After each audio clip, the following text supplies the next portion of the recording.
new jobs and new opportunities. Those that don't will find themselves consuming other people's innovations instead of shaping theirs. For Africa, with the world's youngest population, the opportunity is huge. But if we ignore inclusion, AI could deepen existing inequalities between rich and poor, urban and rural, connected and unconnected. Telecom sits at the center of the story. Connectivity is no longer just a sector. It is the foundation of every sector.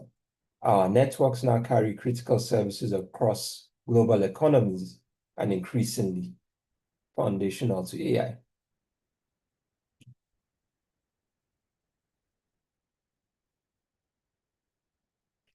The NCC has therefore had to evolve. We remain a regulator, but at the heart of it, we are an economic and developmental enabler. We focus on infrastructure that catalyzes growth and leaves no community behind. Across Africa, we must adopt a simple principle. AI must not become a privilege for the already connected few. It must become a tool for broad-based national uplift. To achieve that, there are three AI divides we must address. First, the compute divide, the gap in access to affordable, scalable computing power. Without data center capacity, GPUs, and efficient infrastructure, we risk being stuck as AI consumers, not AI creators. Second, the algorithmic divide. Where models are trained mainly on non-African data, they struggle with our languages, cultures, and realities, and may reinforce biases against them. Third, the data divide. The fact that much of Africa's data is uncollected, fragmented, or locked in silos. Without high-quality, responsible governed data, even the best infrastructure will underperform. At NCC, we see our work as contributing to closing these divides in three ways: through connectivity, through support for compute, cloud, and data centers, and through governance and adaptive regulation. So first, let me talk about connectivity. Without robust, affordable, widespread connectivity, there is no AI-ready Africa. Nigeria's National Broadband Plan 2020 to 2025 has guided efforts to expand fiber, reduce costs, improve quality, and deepen last-mile access. Today, broadband penetration is approaching half of the population. 4G covers most population centers. 5G has been launched, and coverage in underserved areas is expanding. At NCC, we are investing in broadband intelligence, including coverage maps, broadband mapping tools, and crowdsourced quality of service data.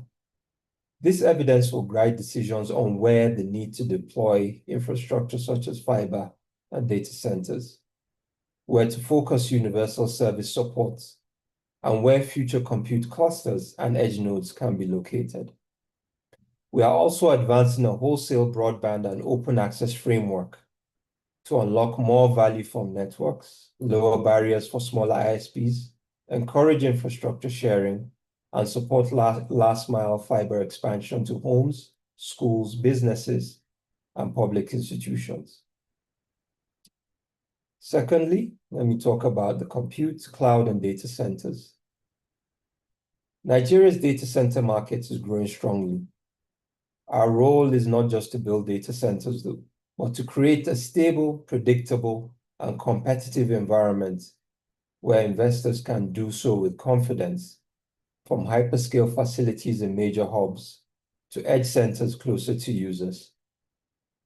We recognize the interdependence between AI, compute, and power. AI needs compute. Compute needs power. Power needs resilience.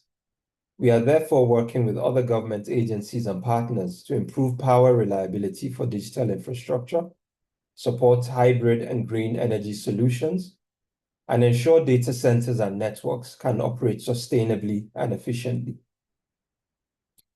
On the cloud side, we see cloud as a great equalizer. It allows governments, startups, SMEs, hospitals, schools, to mention a few, to use AI without owning expensive hardware. And we're seeing growing investments and adoption across sectors.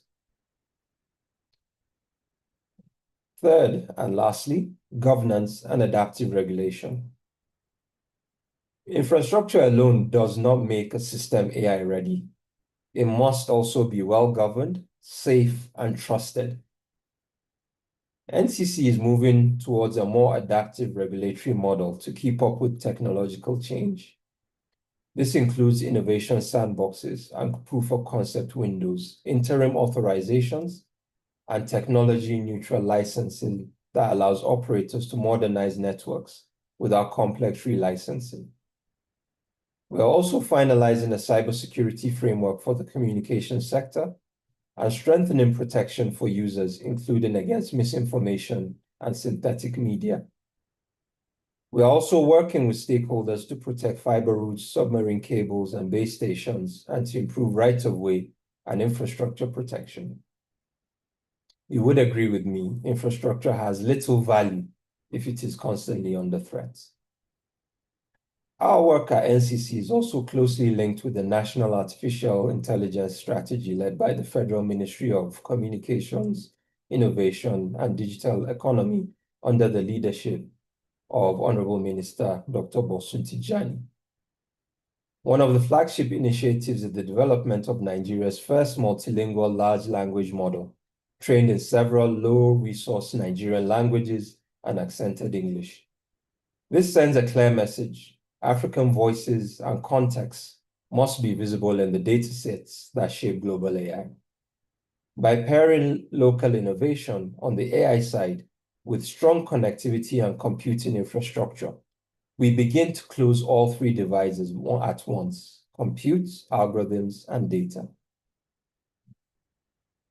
So let me close with two simple questions for all of us.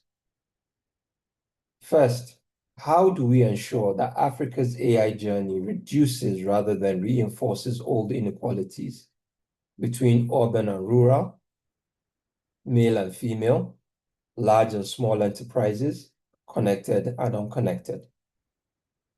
Second question, what new models of collaboration will we need between hyperscalers, regulators, energy providers, infrastructure companies, innovators, development partners, and other stakeholders to build AI-ready infrastructure at the scale and speed Africa requires? These are shared questions because the digital future is a shared future. Once again, I thank you for your attention and look forward to a practical conversation and to the partnerships that will grow out of this forum. Thank you once again, and good morning, ladies and gentlemen. Thank you very much. I think this is about the time we should have the virtual claps and virtual applause. Good morning. Thank you very much, Dr. Maida. That was a very, very interesting and very impactful keynote. We are encouraged by your points on what the commission and again, and extensively the ministry is doing about the development of a stable competitive market, working with stakeholders to obviously improve the power reliability issue that most operators have. We are also happy to hear that you're working on infrastructure protection. And I think for a lot of operators, that is one of the biggest issues that they face.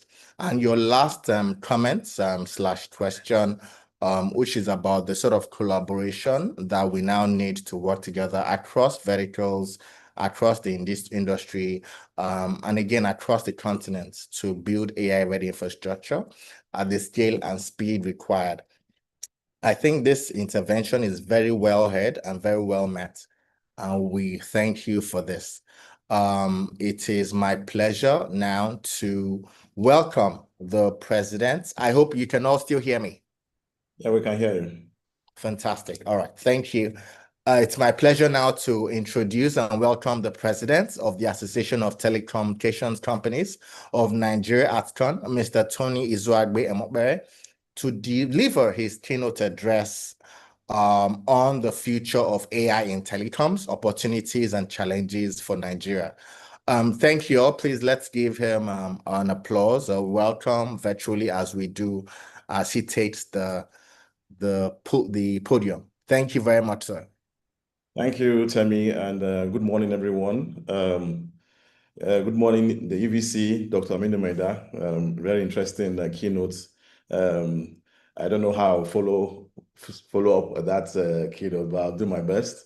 Dear distinguished directors of regulators here present, captains of industries, innovators, partners, good morning. It's a privilege really to join this discussion on the future of AI in telecoms. Indeed, when I saw the subject, I was like, this is something I'm supposed to do some kind of predictive, but luckily there was a subtitle, Opportunities and Challenges for Nigeria. So that's very easy for us to narrow it down to just the opportunities and challenges. So pardon me if I'm not too predictive in my discussion this morning, but I will really be focusing on what are the opportunities basically, because I would like to strike a positive note.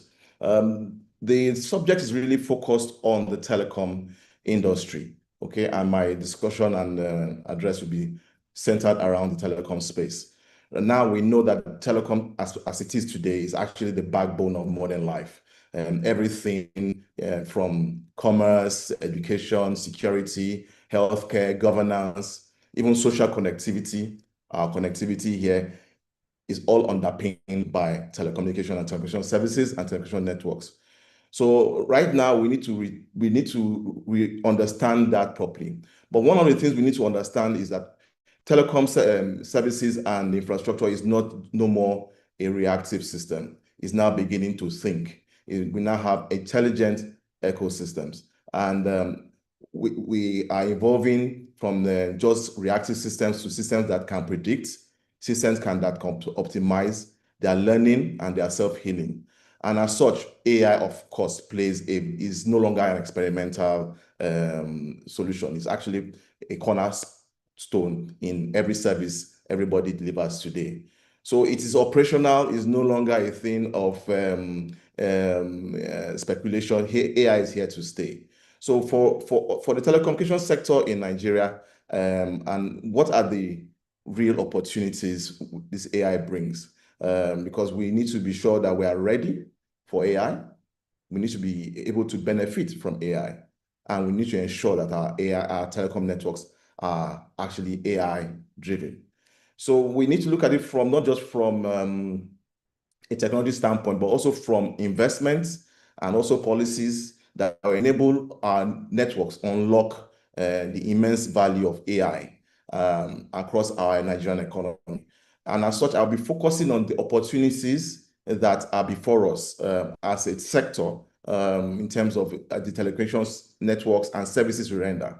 And I've narrowed it down to about 7 key opportunities I can readily off my hand research and see that that are open to us. And most of these opportunities are actually low-hanging fruits.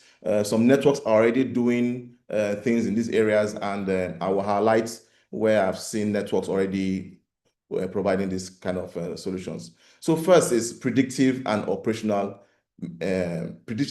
and operational efficiency. So AI can actually fundamentally change how we manage and operate our networks. Imagine you picture a base station, a fiber link that can internally stress test, that it can anticipate faults, that can trigger repairs, and even provide customer notices even before the problem occurs. These are opportunities that that are already available now, okay, that we can actually start developing and deploying in networks as we stand today.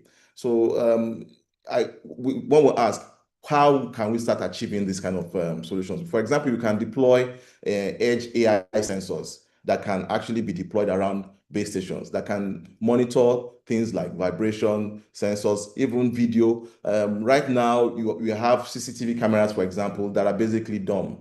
They can be AI enabled, whereby they can actually understand the patterns around the base station and predict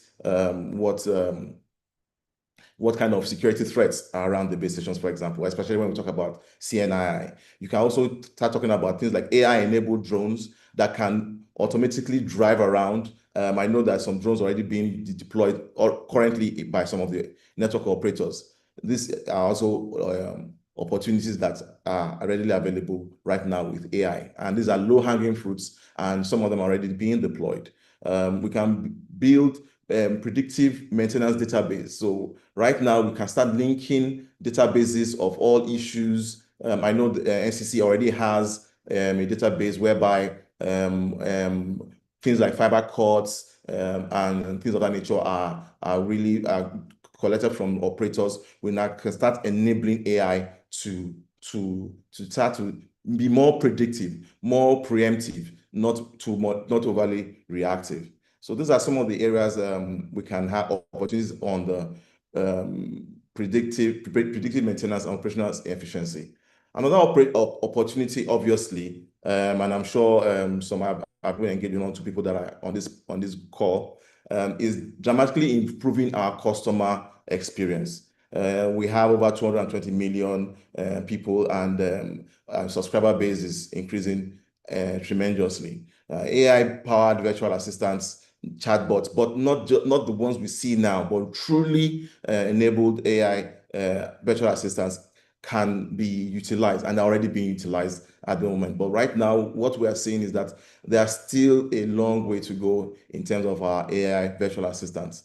Okay, for example, they should be able to speak in English, Pidgin, Hausa, Igbo, and Yoruba. And kudos to what we heard from the EBC's keynote address, that already a framework has already been put in place for this kind of languages to be developed in terms of AI. So in terms of what exactly can we do in terms of customer experience, we can deploy, like we said, no more conventional AI assistants, but actually truly immersed AI assistants who can learn and who understand all the issues in the networks. And we can integrate customer sentiment analytics into our CRM systems, for example. So just not just once you make a call, I should be able to understand even from where you are calling, what kind of issues you normally occur in your area. These are things that AI can do readily at the moment. We can automate some inquiries. A lot of inquiries are just first and second level. They should be automated automatically. There's no need for any assistant to even responses should be automated immediately. And these are low-hanging fruits for operators right now as we speak. We can also look at things like digital twins for your customer journey. So, for example, I even use an app whereby you have a virtual assistant that tracks you as you use the app. And these are things that are obviously opportunities that for us in the customer experience area. Third is a smart spectrum and energy management. Now, we all know that spectrum is a very scarce commodity, and also energy is extremely expensive and not readily available. AI gives us the power to optimize both. With AI-driven spectrum allocation, networks can reduce congestion, improve call quality, and make better use of the limited frequencies that they have. On the power side, AI can manage hybrid systems. We can even do things like predictive of weather patterns. Depends on what you feed into your hybrid systems. You can balance loads. You can forecast energy demands. And definitely all these kind of things that can help you reduce your fuel consumption. And you can also improve solar power management, because when you know for example, weather patterns and things of that nature. These are low-hanging fruits and opportunities that we need to start utilizing, especially when the regulator is heavily on the customer experience, the quality of experience. How do we optimize our networks? How do we ensure our networks operate efficiently using AI? So some of the things we can use is, for example, you can no longer do you need to do just, for example, drive tests and planning tools. You can use AI-enabled tools for things like that. You have IoT power meters that can actually remotely monitor, remotely provide the information straight down to your network operating system. These are low-hanging fruits and opportunities that we can start to look at immediately. And all these are, so I've looked at it from the network side. Now, from a broader side, we can now start looking at what are the opportunities for telecom companies as they provide services to the country at large, for example. So they can also become catalysts for broader economic growth. Okay, so like we said already, the telecom networks underpin everything from fintech. All fintech transactions occur via the telecom networks. Health tech solutions can be empowered by telecom networks. Educational tech platforms are provided by the telecom networks.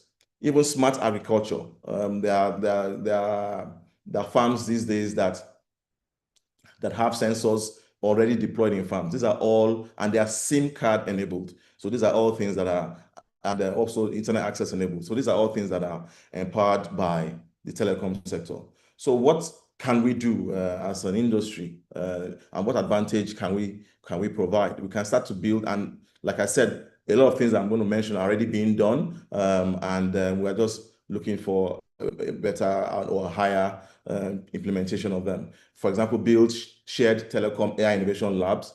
Several operators are doing that here. Develop AI-specific platforms for APIs that can be shared between all the platforms. Encourage edge computing nodes. This is something that is in the works. I'm sure maybe when the panel discussion is up, we'll hear more about the challenges to edge computing nodes. But as long as the data centers are centered around coastal cities, it limits the deployment. Okay, and then encourage operator startup partnerships. And I think one or two MNOs and other operators are already doing things in that nature. Another area that's an opportunity for AI is AI-driven security and fraud protection. I know Airtel already has a solution. I think it was launched. I think the minister was at the event where they launched their AI-driven fraud protection. And these are low-hanging fruits and opportunities for us. And if you notice, I'm dwelling a lot on opportunities. I don't want to dwell too much on challenges, because the challenges are well known. I think we'll discuss them more on the panel session. So you can deploy AI fraud detection engines, use AI for biometric verification. These are all services that can be offered by the telcos and ISPs and people in that space.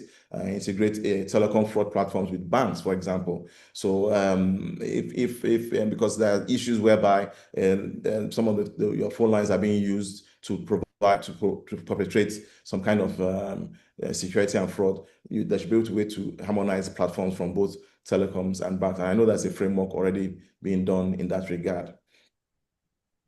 We can also look at personalized services and these are new revenue streams that operators can start to look at. And these are all can be AI driven. You can now personalize services across students, across SMEs, across rural communities. You can personalize services across large enterprises using AI to personalize the services, not just the traditional telecom service of providing either voice or data.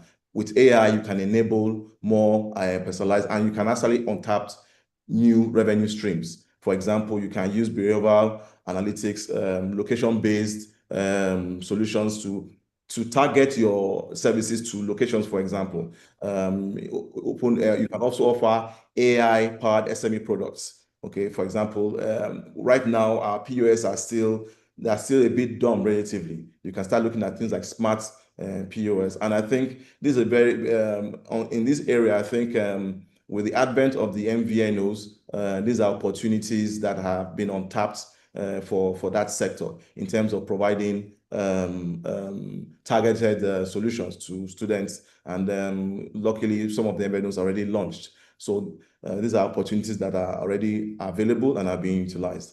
And I think lastly, we can now position Nigeria, okay, on the global stage as a competitive and country in terms of AI. So for example, I know there are plans to establish national GPU clusters. I think there was some announcements in that regard.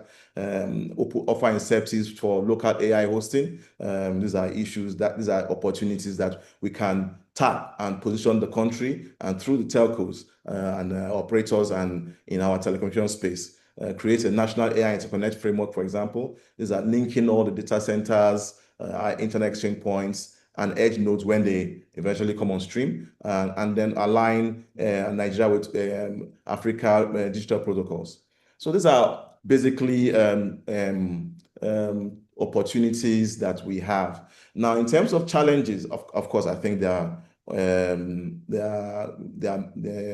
well known, and that are a bit numerous. I think EBC in his keynote alluded to some, and also alluded to some of the things that the regulator is already doing, and in regards to in regards to that, for example, in terms of infrastructure, how connected are we? How many GPUs clusters do we have deployed in Nigeria, for example? Are we able to attract those kind of deployments to our data center? Do we have workloads that can utilize those GPUs, for example? Do we have enough energy? Is our energy reliability? We know how much power these GPU clusters consume.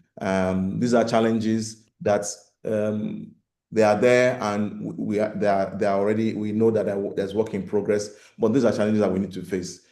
How ripe is the AI industry really and truly in Nigeria? These are challenges we need to look at. But I think the biggest challenge we see is actually, do we have the skills and the talents to actually deploy AI? What are schools churning out? Do we have AI engineers? Do we have the demand from? How do we, as a telecom industry, stimulate AI demand so that we can ensure that more skills sets are acquired in this area? In terms of even the average consumer, how digitally literate is he? So that's why when you have to start looking at things of translating this into different languages. So in conclusion, there's no single operator, no single regulator, or any single company can build the AI telecom ecosystem alone. We all need to collaborate. All these areas I've mentioned are things that we need to collaborate together as an industry, and especially with our regulators. We need to start looking at how we can build more public-private partnerships.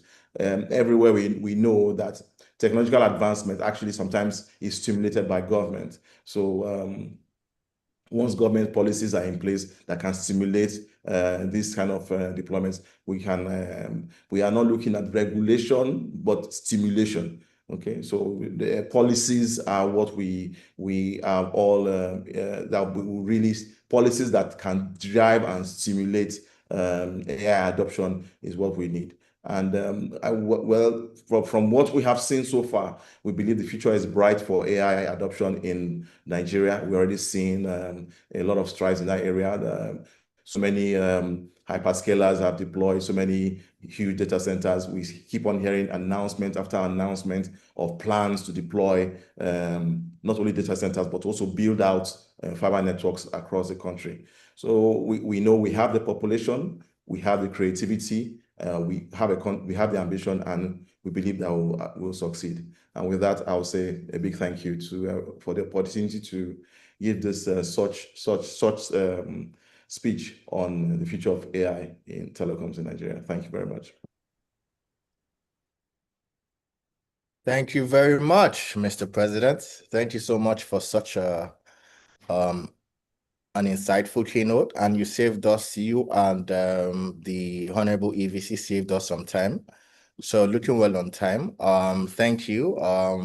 Some of the points you noted, I'll just quickly highlight them.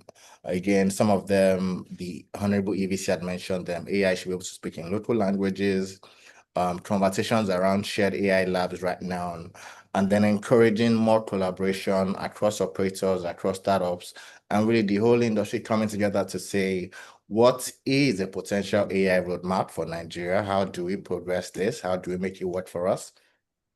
And then some of the use cases, obviously, security, fraud protection, and so on, convergence of IoT, 5G, and edge computing to create real teleintelligence networks, agents who will see the AI agents across the world, AI agents that can reason and act autonomously, also going to be the in thing shortly. And then the last comment, do we have the skills and talents? And we do have this huge population, and we need to work critically and quickly to ensure that we convert them into the digital army. And then stimulation, not regulation. And I think that's a good point that our regulator has taken. Our regulators on this call have taken. So move on very quickly to the next part of this. My pleasure to welcome Okechi Osiagu, Regional Manager VETIF, who will be speaking on AI-ready infrastructure solutions. And this sort of now takes us into our high-powered panel discussion, which I believe is one of my highlights for this session and one of the conversations I've been looking forward to. VETIF is a partner, and they are a global company that designs, builds and services critical digital infrastructure for data centers, communication networks, and commercial and industrial environments. So that said, I welcome Okechi Osiagu, Regional Manager, VETIF. Okechi, over to you. Thank you very much, Temi, and good morning, ladies and gentlemen. Permit me to stand on existing protocol. So I like when the EVC in his keynote address, he said that there won't be any AI if we don't have the proper infrastructure in place. So, and that's one of the reasons we're going to look at AI-ready infrastructure solutions. And VETIF has been on the foremost in developing this infrastructure that enables AI to run. So just to move on, let's look at the key things that is happening. We can see that from 2020, during the early stage of the COVID till now, over 180 zettabytes of data has been generated, which is much more than what have been done in the past all collective together, and is expected to grow to like the 221 zettabytes by 2026. And we can see also that about 32 million additional unique mobile internet subscribers will be added both on the projection, what we see today, by 2030. So on the data center space, currently we have over 60 megawatts data center capacity, and we can see over 328 is being planned or will be under construction within this window. You can see the leap showing, which is being orchestrated by the advent of AI. So looking at the generative AI, for instance, just like the ChatGPT, about 2.9 watts is, for instance, is taken to process one query on ChatGPT. When compared to the Google search of 0.3 watts, you can see the leap in power requirements for AI system. So let me, Okechi, are you sharing something? We can't see it. Oh, you can't see what I'm sharing? Okay, sorry. No, we can. Yes. So quickly. Okay.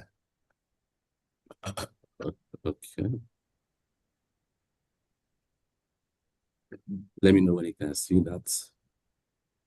It's coming up now. Yes, it's here now. Yes, go ahead. Just put it in presentation mode and then go ahead. Yes, okay. Absolutely. Sorry about that. So you can see that. Okay. So these are just the highlights of what we're seeing, the upload of burst of data and the space, the capacity upsurge.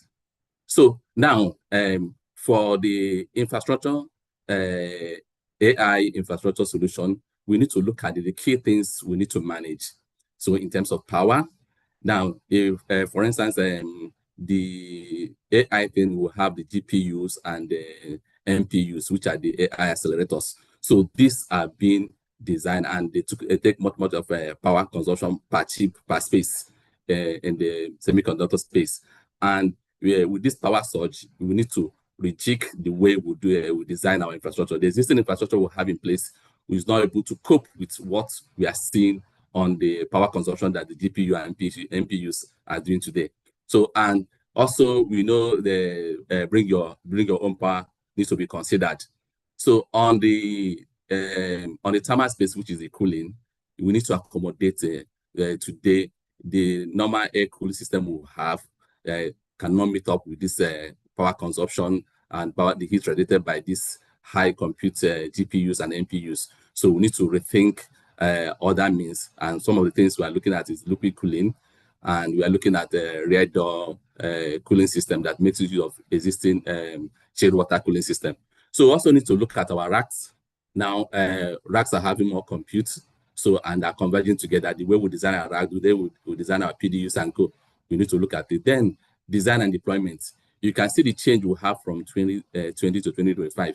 So, if you build a data center, for instance, of today, now maybe in the next 1 or 2 years, you will run out of space. You will need to require to rebuild another one. So, we need to look at a design that is scalable, and you can always bring it into scale as your data and power, everything is increasing. So then we look at the lifecycle management of everything. So in this my presentation, we're going to look at the key things that solutions we have in place for the AI solutions. Now we are looking at integrated edge solution. As of today, we know that AI is everywhere, but in Nigeria or Africa in general, we notice that maybe this AI is not home yet. So because what we have is the AI, let's say the ChatGPT large language model that's being compete on regional and global data centers. So we need to bring this in home. For instance, when you have an autonomous vehicle, we cannot depend on the regional or global data centers to run your autonomous vehicle system. Now, for smart healthcare, you cannot depend on all those things to run your smart healthcare. So you need an edge device solutions that will enable this thing to run off and give you low latency and guarantee the security and everything that is tailored for such a solution. Then on the power side, we need to look at scalable power infrastructure to allow you to grow to scale so that you don't tie your CapEx upfront, so you grow as your needs are coming up. Then finally, we're going to look at the high density thermal management. That's the cooling solutions that are really equipped for the AI surge. So what are the edge system? So now when computes are done close to where the data are generated, this is what we call edge. For instance, when you have your sensors connected to maybe for traffic management, for healthcare, for smart home or smart agriculture. So the sensors are getting data, and it's going to cost a lot to transmit these data, which are large scale data, over to the regional or cloud data centers. So now this needs to be computed at the edge, and that's why we have edge computing. So we're going to look at the edge infrastructure that enable this AI to be brought back home. So for Vative, we on the edge solutions, we have integrated modular solution that can scale as we go. So I'm going to go detail later. So we have our smart cabinet, our smart row, smart eye, and smart node. So smart cabinets is when you have all your compute requirements in one simple rack. For instance, you can see from what is being displayed on the system, you have your space for active devices, your servers and co. You have your cooling, you have your UPS, everything in one system. You have your environmental monitoring, have your fire suppression system, and co, all in one device. So now this is what is enabling this edge AI to work. So it's sort of now maybe you want to do edge AI, start building a regular traditional data center. So you can have this. So based on your compute needs, have this in the smart cabinet mode. So we also have the smart row. So in the smart row, just you have a row of maybe racks from 3 to 10 rack system in a row, and everything comes integrated with its own power, cooling, and compute infrastructure in one system. So these are designed and they can deliver to locations that require the need like this. So the different components you have in your normal data center, your monitoring, everything is integrated in this system. So, and the power distribution are designed to scale. So as your power requirements are jumping, the power distribution has been designed to allow you to scale to the maximum capacity of the smart row. So we also have the smart eye. This is a mini data center that can range from 8 to 20 racks. So you have this pre-design, your racks, your cooling, everything to do your data center requirements are in this format. So, and it can scale up to 20 kilowatts for a system. So you have your IT rack enclosure, your in-row cooling, your battery backup, everything is designed in this system. So the next is what we call the smart mode. This is having your data center in the standard 20 feet and 40 feet containers. You know, because of shipment, the standard container, the 20 feet and 40 feet has been designed. So we build data center within this space. So for ease of shipment. So everything you need for your data center compute contain this. From what you're seeing now, you can see the condensers for the cooling, the hangouts of it, everything is inside. So when you come to site, when you have your plant, you drop this and everything will be set up. So the only thing you need is to have your plant, just the basement where this is going to be dropped. You have your power, the raw power, drop into this and your home and drive. Everything is done. So, and this goes a long way to reduce the gestation period of you having a typical data center deployment. So, and this can range from 16 to 28 racks based on the standard format. So, non-standard format are available, but just the one I just want to highlight is the standard one that can easily be deployed at a short time. So, and the density can go from 30 to 400 kilowatts. So, what are the benefits of what I have shared earlier? So, with this, since it's a standard solution, it's already pre-designed, tested from factory. So, when you make your requirements, all you just need, they put the pieces in place and they send you. So, we'll have a short timeline to deploy. Then you don't oversize. You only request for what you need. So, like I mentioned earlier, you don't need to tie down your capital because you are looking at considering the future of what you're going to need. So, it's designed as per need. So if you are growing that need, just make a request for another one that can be grown vertically or horizontally. So it's modular scalable. So you can always, for relocation, it makes it easy. So let's say today you put it on a particular base station, maybe that requires a need, and tomorrow maybe there's no longer a need. You can just take it off and go and install it in a new place that it will be required. Also, it secures. It comes with a specialized security system that keep everything in check and prevent undue access to the system components that are in the system. So, and also it's the final is plug and play. So you don't need to do more, just get your raw power and green space, and this is running. So now let's go back to see what we are seeing, the upside we are seeing. You know, the GPUs and the NPUs that we have, they don't behave like the regular IT infrastructure system will have, or the servers will have in the past. Now, for instance, if you design your infrastructure and you notice the AI profile, it can jump from idleness to over 150 capacity. So let's say, for instance, you have a 20 kilowatts UPS in place, and over time for, let's say, maybe 20 hours out of the 24 hours of a day, you can see this running below 50%. All of a sudden, it will surge beyond this to go over 150. It then means the regular system we have cannot accommodate this specialized range of AI loads. So you need to have a specialized system that can adapt. For instance, if you have a UPS system, you have an external backup system. So whenever there's this surge, it can take power from the backup to assist what the capacity of the UPS you have. So the new UPS infrastructure we're designing is now tailored and tested in factory to accommodate this upsurge we're seeing on AI load. So also you can see this thing will impact every part of the powertrain. So if you look at from your utility power, your transformers, backup power, all this surge can have a great impact across board. For instance, this quick oversurge and coming that can cause a thermal cyclone on your switches or changeover switch and everything.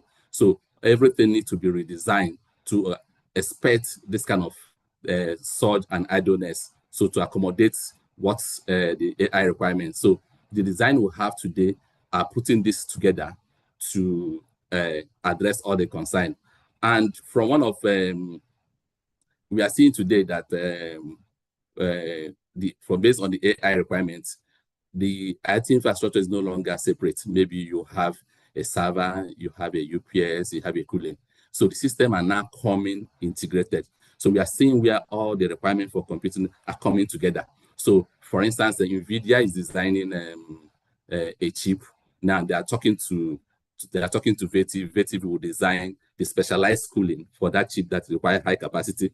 So they're talking to Vertiv for the UPS that can accommodate. So when they are bringing the system down, so they're bringing a holistic system. So for instance, if they want to run a particular AI application, they say, this is the infrastructure you need. So power, cooling, and the compute has already been integrated. So you have one solution. So the AI is converging IT infrastructure together now.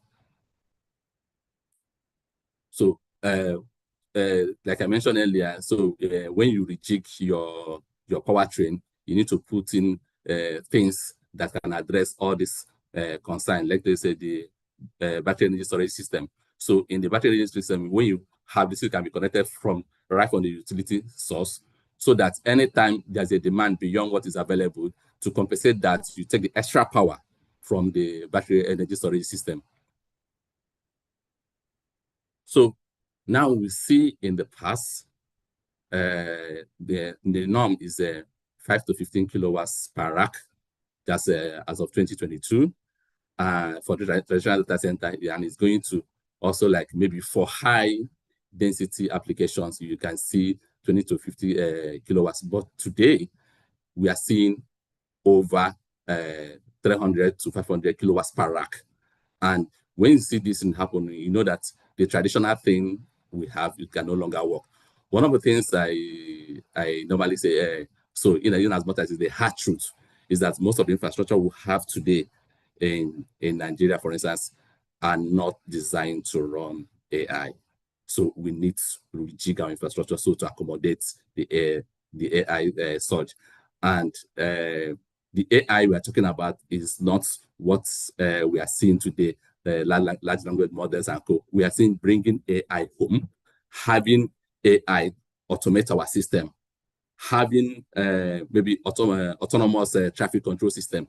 This is what I call AI, because we are having it, touching it. It's for us. It's no longer maybe when we want to do AI. It depends. ChatGPT will give you one complex that is computed outside there. So let's tailor it to address our common needs in the country. That is when we now can say that we have AI in our country. So for just to show for our cooling system, we normally have the perimeter cooling, the row-based cooling, and these are technologies that are done for traditional system. But for AI, the only thing we need to look at is the liquid cooling. Liquid cooling is the only thing that can assist to manage the kind of enormous heat being generated by this AI chip that keep obsoleting every day. So now on the liquid cooling, just I want to retrace some of the designs we have on the liquid cooling. We have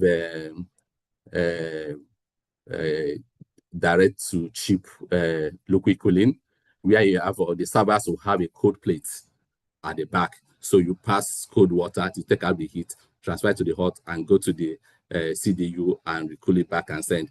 So we'll have another one, which is the rear door heat exchange. So for your existing installations, instead of junking that, we have a clean unit that can sit directly at the back of your existing racks to directly remove the hot airs from the existing racks, and then cool it using your traditional chiller system and send back the cold air.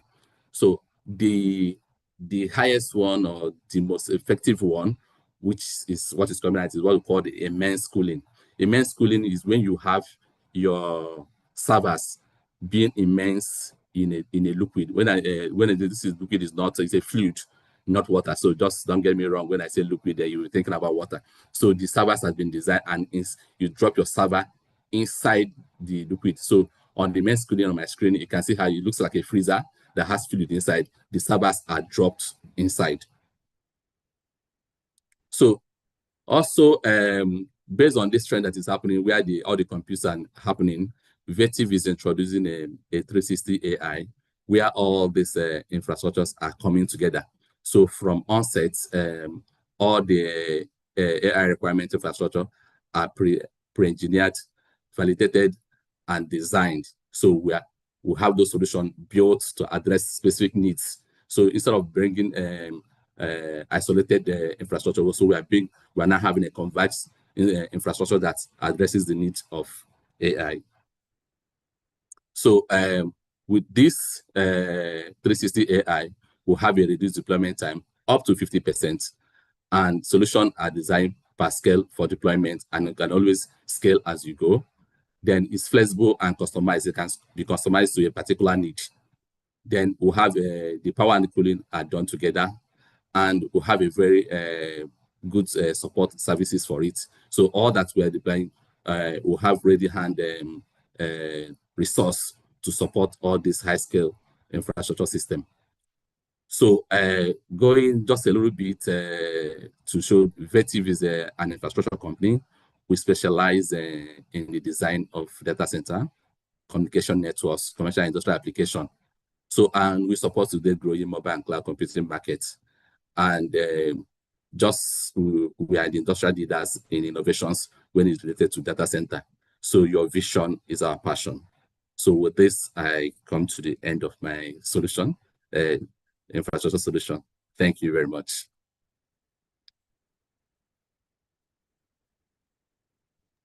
Thank you. Thank you so much, Okechi. I think that was a very, very interesting, information-rich presentation.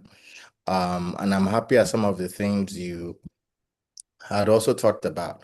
We had just last week, we're in AfricaCom, and we spoke. I was on a panel. One of the things we spoke about in the data center panel was how data centers of the future have to evolve and scale. We even actually highlighted how in Nigeria we started with this 5 kilowatt to the rack. And currently, we're already seeing triple digits requests. Happy to see that you also mentioned it. And then someone mentioned to me, I think it was Benga DBG, who mentioned that he went to an NVIDIA factory and he noticed how the new racks are more compact. They are big, but they are not the way our traditional racks now have been. You can have different racks in different places around, and they're loosely connected. The racks of the future are going to be in one place, and then you now have to, obviously, you have to look at considerations around cooling for those ones, around power and so on. And I'm happy that Okechi mentioned this. We have now reached the most anticipated session, and I think for me, I'm really excited to introduce this next this panel, our keynote panel. And it comes beautifully on the heels of last week's AfricaCom in Cape Town, where AI was possibly the most dominant theme that we had there. We had Strive Masiwa of Cassava Tech announced big AI factories across Africa. They announced partnership with NVIDIA, Google, and Anthropic. We had other operators who also spoke about their AI. There was a lot of AI posturing and AI capabilities, right? And then we also had the opportunity to speak with various representatives from across the world on our panel, and also just quick chats. And one key question I was asking them is Africa truly ready for AI? And what is required to move the needle? And I'm pleased to welcome the speakers on our keynote panel who have tremendous AI experience. If we put all the experience in AI together, it's comforting to Africa, it's comforting to Nigeria that we have this much expertise.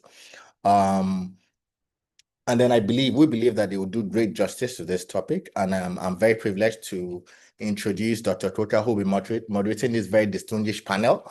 Dr. Koka is Chief Executive Officer, Open Access Data Centers.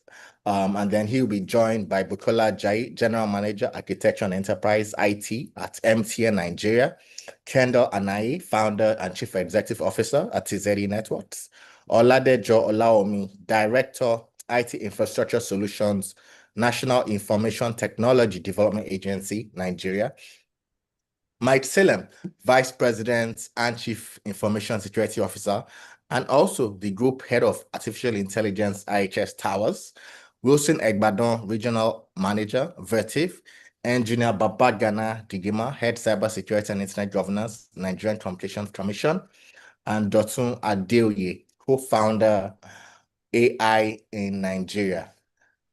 That said, I hand over to Dr. Ayotune Koka, who will do us the honors of this panel. Over to you, Doctor. Hello, good day, everyone, and wherever you are in the world. I'm still hanging over from AfricaCom last week. I had a very good event last night in Cape Town, which was the launch of the 2Africa cable by Meta. And it was very nice. It was a bit like, a family reunion across the continent of a lot of what's gone into, 2Africa, of which WIOC, the group company of which OADC is part of, as a consortium partner. So I'm on my way home now, but taking this call from the lounge at Johannesburg Airport, and I wish we could have a lounge like this where you could have a cubicle in our airports, other places in Africa. Anyway, moving on. Coming in from AfricaCom last week, I was part of,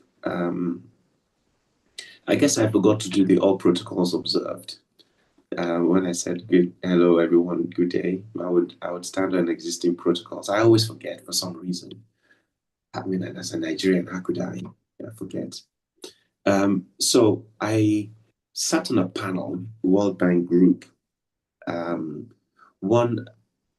the Monday last week. The Africa Data Center Associations co-hosted a workshop, a whole day's conference. Temitope was there, very well attended from across Africa. And we talked about a whole range of things. And I think my reason for highlighting that is it brought together what's happening across Africa around the readiness for AI, looking at connectivity, looking at data centers, and looking at energy. Those three things always come together around digital infrastructure, which is a big deal for AI. How do we, reconcile across those three things? Great event. Then on the Wednesday afternoon, I was on a panel, and you'll see some information about that panel on LinkedIn and so on. And the panel was around the launch of a document, and I've asked the Hyperscalers team to share. I couldn't quite find the link because it's on the World Bank's website. And what it was the launch of the report by the World Bank called the Digital Progress and Trends Report 2025, DPTR, Trends Report 2025. And we had discussions broadly around about what's happening around the investments by the World Bank. In this, you may have heard about the Project Bridge, of which the World Bank is an investor. It's public now, and it's a lot happening there. Africa Development Bank, that's being championed by the minister, and there's a lot of the change in thinking is that these interventions by the World Bank really is to enable private sector and create the demand side to enable digital infrastructure to be built in Africa around the AI context. So I just wanted to highlight that before we go into the panel. And interestingly, there were 4 C's that were highlighted that's critical. One is connectivity, that's reliable, high quality broadband, and sustainable energy, that puts the energy into the connectivity. Compute, which is affordable and accessible high performance computing. Context, which is the context of what we talk about. LLMs, are they in the right context for Africa? Quality data and content, as EVC highlighted to us earlier on, that's appropriate for local context. And competency, the skilled people. And my view is in Africa, we've got a very, very young talent pool and fantastic source of creating amazing sources of content and talent. So I always say it depends on leadership context.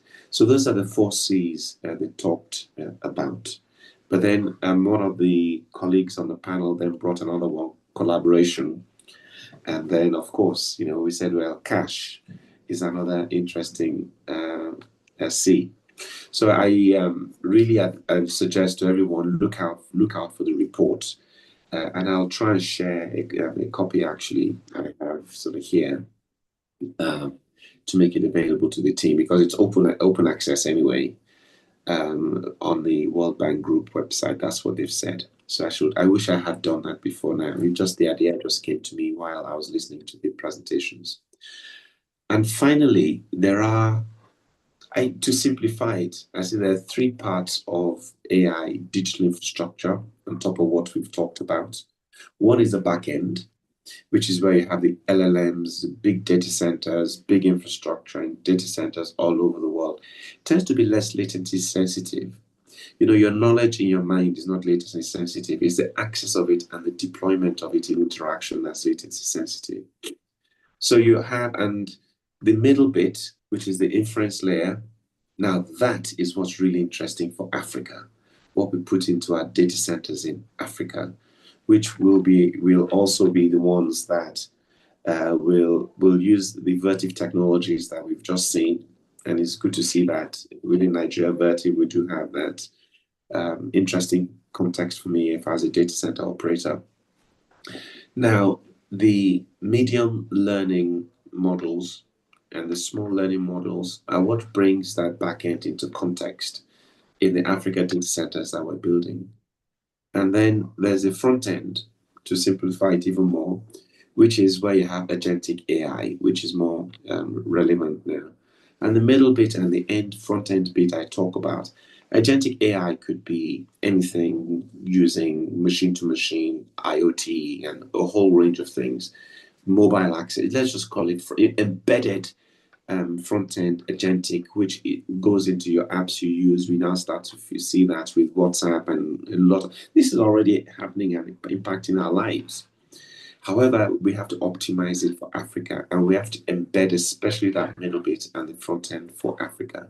So that's how it's been shaping up.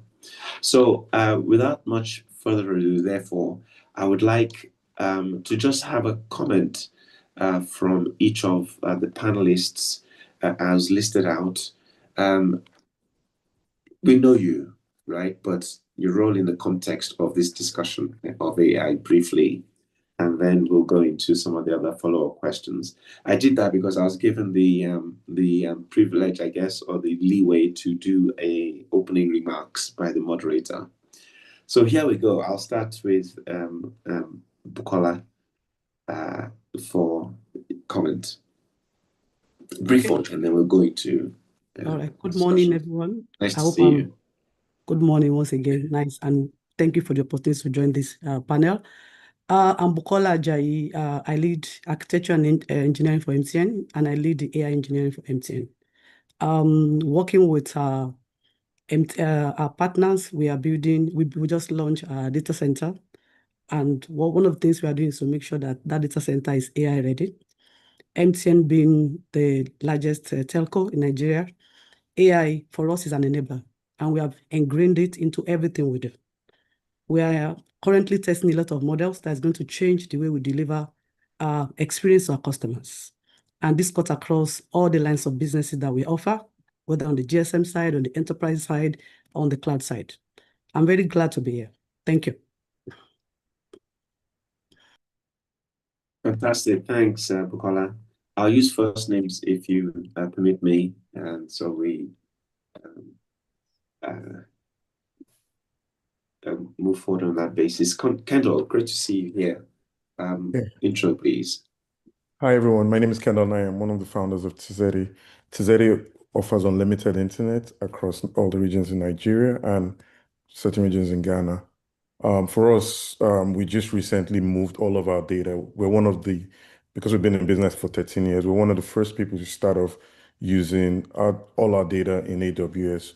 We recently migrated that back to Nigeria into the Equinix data center, and we've been using AI a lot, first in our customer service and across our payment platforms, and even our customers too. So when they call into Tizeri customer service now, depending on the load of the customer agents, you can actually talk to a customer agent as an AI. We're also, same thing with our payments too. We use that to speed up our payments process.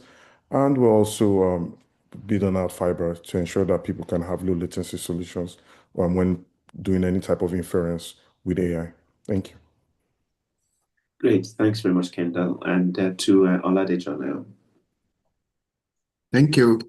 Good morning, all. So my name is Oladejo Olaumi. I work with the National Information Technology Development Agency, NIDA.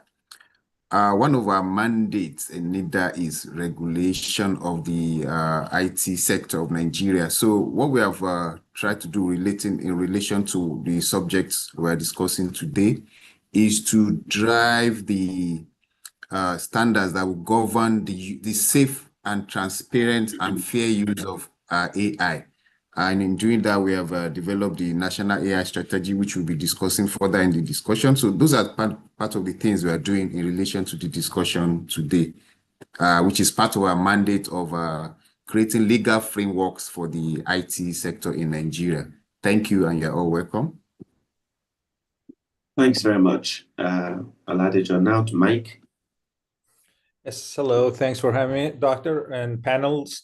Mike Salem, and I'm the Chief Information Security Officer at IHS, as well as the Group Head for AI.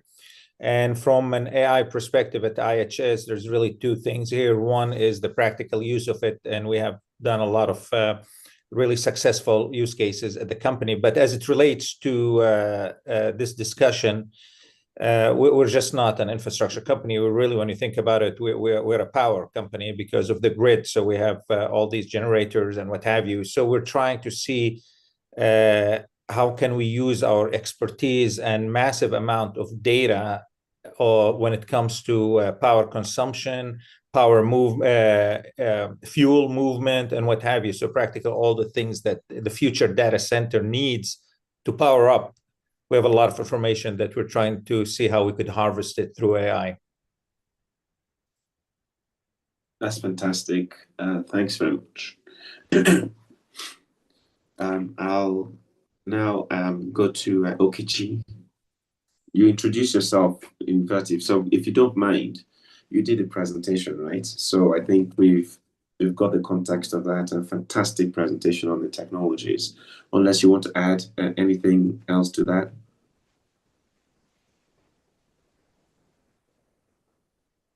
So I think it's Wilson who will be on the panel. Wilson, please confirm that. Is it you on the panel or Okechi? Yes, it's Wilson. Me. Yeah. Okay, Wilson, there you go, Wilson. Please. Then. Yes, Thank you. yes. Go ahead. Okay. Good morning, everybody. My name is Wilson Egbadon, from Vertiv, Nigeria. From our own standpoint as Vertiv, we're an infrastructure company enabling the data centers and all the solutions, especially as my colleague Okechi has highlighted in his presentation at the beginning of this.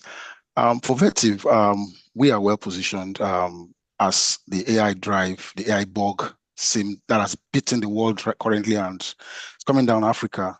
We are well positioned to support our partners and every data center operator and telecoms operators within the country to ensure that they achieve their goals, especially when we look at the facilities we have currently in Africa. Of course, you don't want to junk the entire facility you have because you want to go into liquid cooling or you want to do.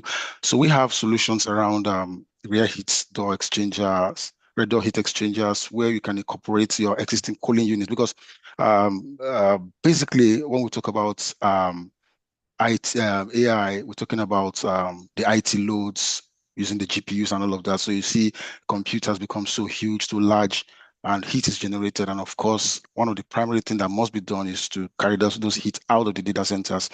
And we're talking to a couple of customers in Nigeria. They're looking at how to integrate their current data centers with customers coming with high capacity loads, how they can integrate our solutions into their existing cooling solutions. And that is possible looking at what my colleague has presented earlier. So in Vertiv, we are well positioned. We have partnered with NVIDIA. We have Vertiv has invested in some major cooling companies around the United States and Europe to ensure that these solutions, we are one step ahead of others in terms of providing solutions. So for Nigeria and Africa as a whole, VETIV is well ready, infrastructure-wise, to support this AI drive. And I think that's it from my side for now. Thank you. Okay, thanks a lot, Wilson. And Engineer Babagana, welcome, you're on mute. Thank you very much, Dr. Coker. Good morning, everyone. My name is Engineer Babagana Digima. I'm the head of Cybersecurity and Internet Governance Department of the Nigerian Communications Commission. The Communications Commission, as the regulator for the telecoms industry, of course, oversees virtually everything, all the operators and service providers that actually move the AI trend. So in that regard, it's not out of place that we look at AI from both regulatory perspective as well as from security and governance angles. So for that reason, I think it's important that we are here, and it's also important that we make our contribution, especially looking at the ethics around AI, the use cases, how it will impact services and our service providers as well as our consumers in Nigeria. So thank you very much. Excellent. Thank you very much. And I think finally, Dr. AI in Nigeria. Hi, good morning. Yeah, good morning. So my name is Dr. Ade. I'm one of the co-founders of AI in Nigeria. AI in Nigeria is intentionally named as that because our primary focus is to adapt AI for Nigeria, orchestrating the ecosystem by different means. As it stands today, we are the largest, AI advisory foundation. We are currently in 40 locations in 25 states, in all the 6 geopolitical zones. And we're doing a lot of work in the private arm of our business because we have the foundation, which is nonprofit, and the limited company. And it's interesting that we're talking about AI readiness because this is one of the first things we do when we engage with potential customers, looking at different areas, which I'll be talking about later. We do have 8 pillars. And the whole essence of it is before you go into AI, you need to count the cost. You need to understand that you are ready. And infrastructure is always one of the key areas. And it's also good to see some of the organizations we have engaged with, like NIDA, in our landscape reports in the last 2 years. And also we've had things to do with NCC and some of the other organizations. So I'm here today to just talk about the ecosystem view, what AI in Nigeria knows, some of the questions to be able to sort of get feedback from our nationwide view, and what we see in terms of the readiness in the telco sector and even beyond. Thank you. Fantastic. Okay, thank you very much. Going into the aspect of AI and what we've talked about in terms of our readiness, right? From the NIDA point of view, we talked about the national IT policy and strategy. Actually, before I go into that, one thing I wanted to actually highlight also from that World Bank report, interesting insight they had. If you look at ChatGPT traffic by country, March 2024, there's a color-coded thing across countries across the world. Dark blue being the number of traffic ChatGPT visits. Nigeria, Egypt, and South Africa are actually very dark blue as compared with the US, Brazil, Canada, and so on, and India. China is actually not that dark blue, for instance, but it's ChatGPT. However, which is a lot of our problems in Africa, the per capita problem. It's like internet access isn't that expensive, but affordability is a problem. Right? it's actually quite light blue. So per capita of number of people, we're not that high, but in terms of total, we're up there with some of the big countries in the world. Now, looking at it from the NITA point of view and national policy and strategy, how are you seeing this play out? You know, the AI is compute hungry. You know, we've got to get ourselves readiness in lots of different dimensions. How do you see this playing out from the NITA point of view, Oladejo? Okay, thank you very much. Like you just alluded to the statistics now, we'll see that there's a huge market here in Nigeria, considering our population, the demography of those that are actively trying to make use of AI in Nigeria. So I will just speak on the side of that. I know there are quite a number of the panelists that are going to speak on the infrastructure. And they have been mentioning things about getting our infrastructure ready for AI. So what we are doing on the part of the government, NIDA so far is to ensure that we have that the regulation that backs the use of AI in Nigeria. Because as you will agree with me, AI needs to be like, we don't want to use the word regulation too much because it's not as if we want to stifle the environment there, the sector, but it needs to actually be regulated. For want of another word to use, regulated, because we have to ensure the ethics behind it. We have to ensure the transparency, the fairness, and even the human well-being behind all this, and then our culture also, because like one of the speakers mentioned earlier, the LLMs we are talking about, how much of it is actually owned by us? How much of it do we actually own? What sovereignty do you have over those LLMs? So these are the kind of things that kind of thoughts that went into the development of the national AI strategy. And I think some of our panelists here were part of the conversation, and those that actually helped in developing that AI strategy. We had a whole lot of experts come from all over the world. They came here to Abuja, they sat over some weeks, and they actually developed that AI, national AI strategy. And some of the objectives, basic objectives, to ensure that we realize that AI is a tool for economic growth. We realize that it is needed for social development and inclusion, and also for technological advancement. So we know that we have to have our own homegrown LLM, because sometimes we go, even here in the agency, we're trying to do some little research, with top management, and we did a prompt. It didn't bring out what we wanted because it was something about, something about Abuja here in Nigeria. We could not get it. So what we're trying to do is to ensure that we have the guidance, the rules, the regulations that actually bring out the best for us as a country on AI. And the strategy is based on some particular, about 5 pillars. That is, one is on building a foundational AI infrastructure. It has to do with the infrastructure, the GPUs, the power, sustainable. Also, there's a pillar on building and sustaining a world-class AI ecosystem.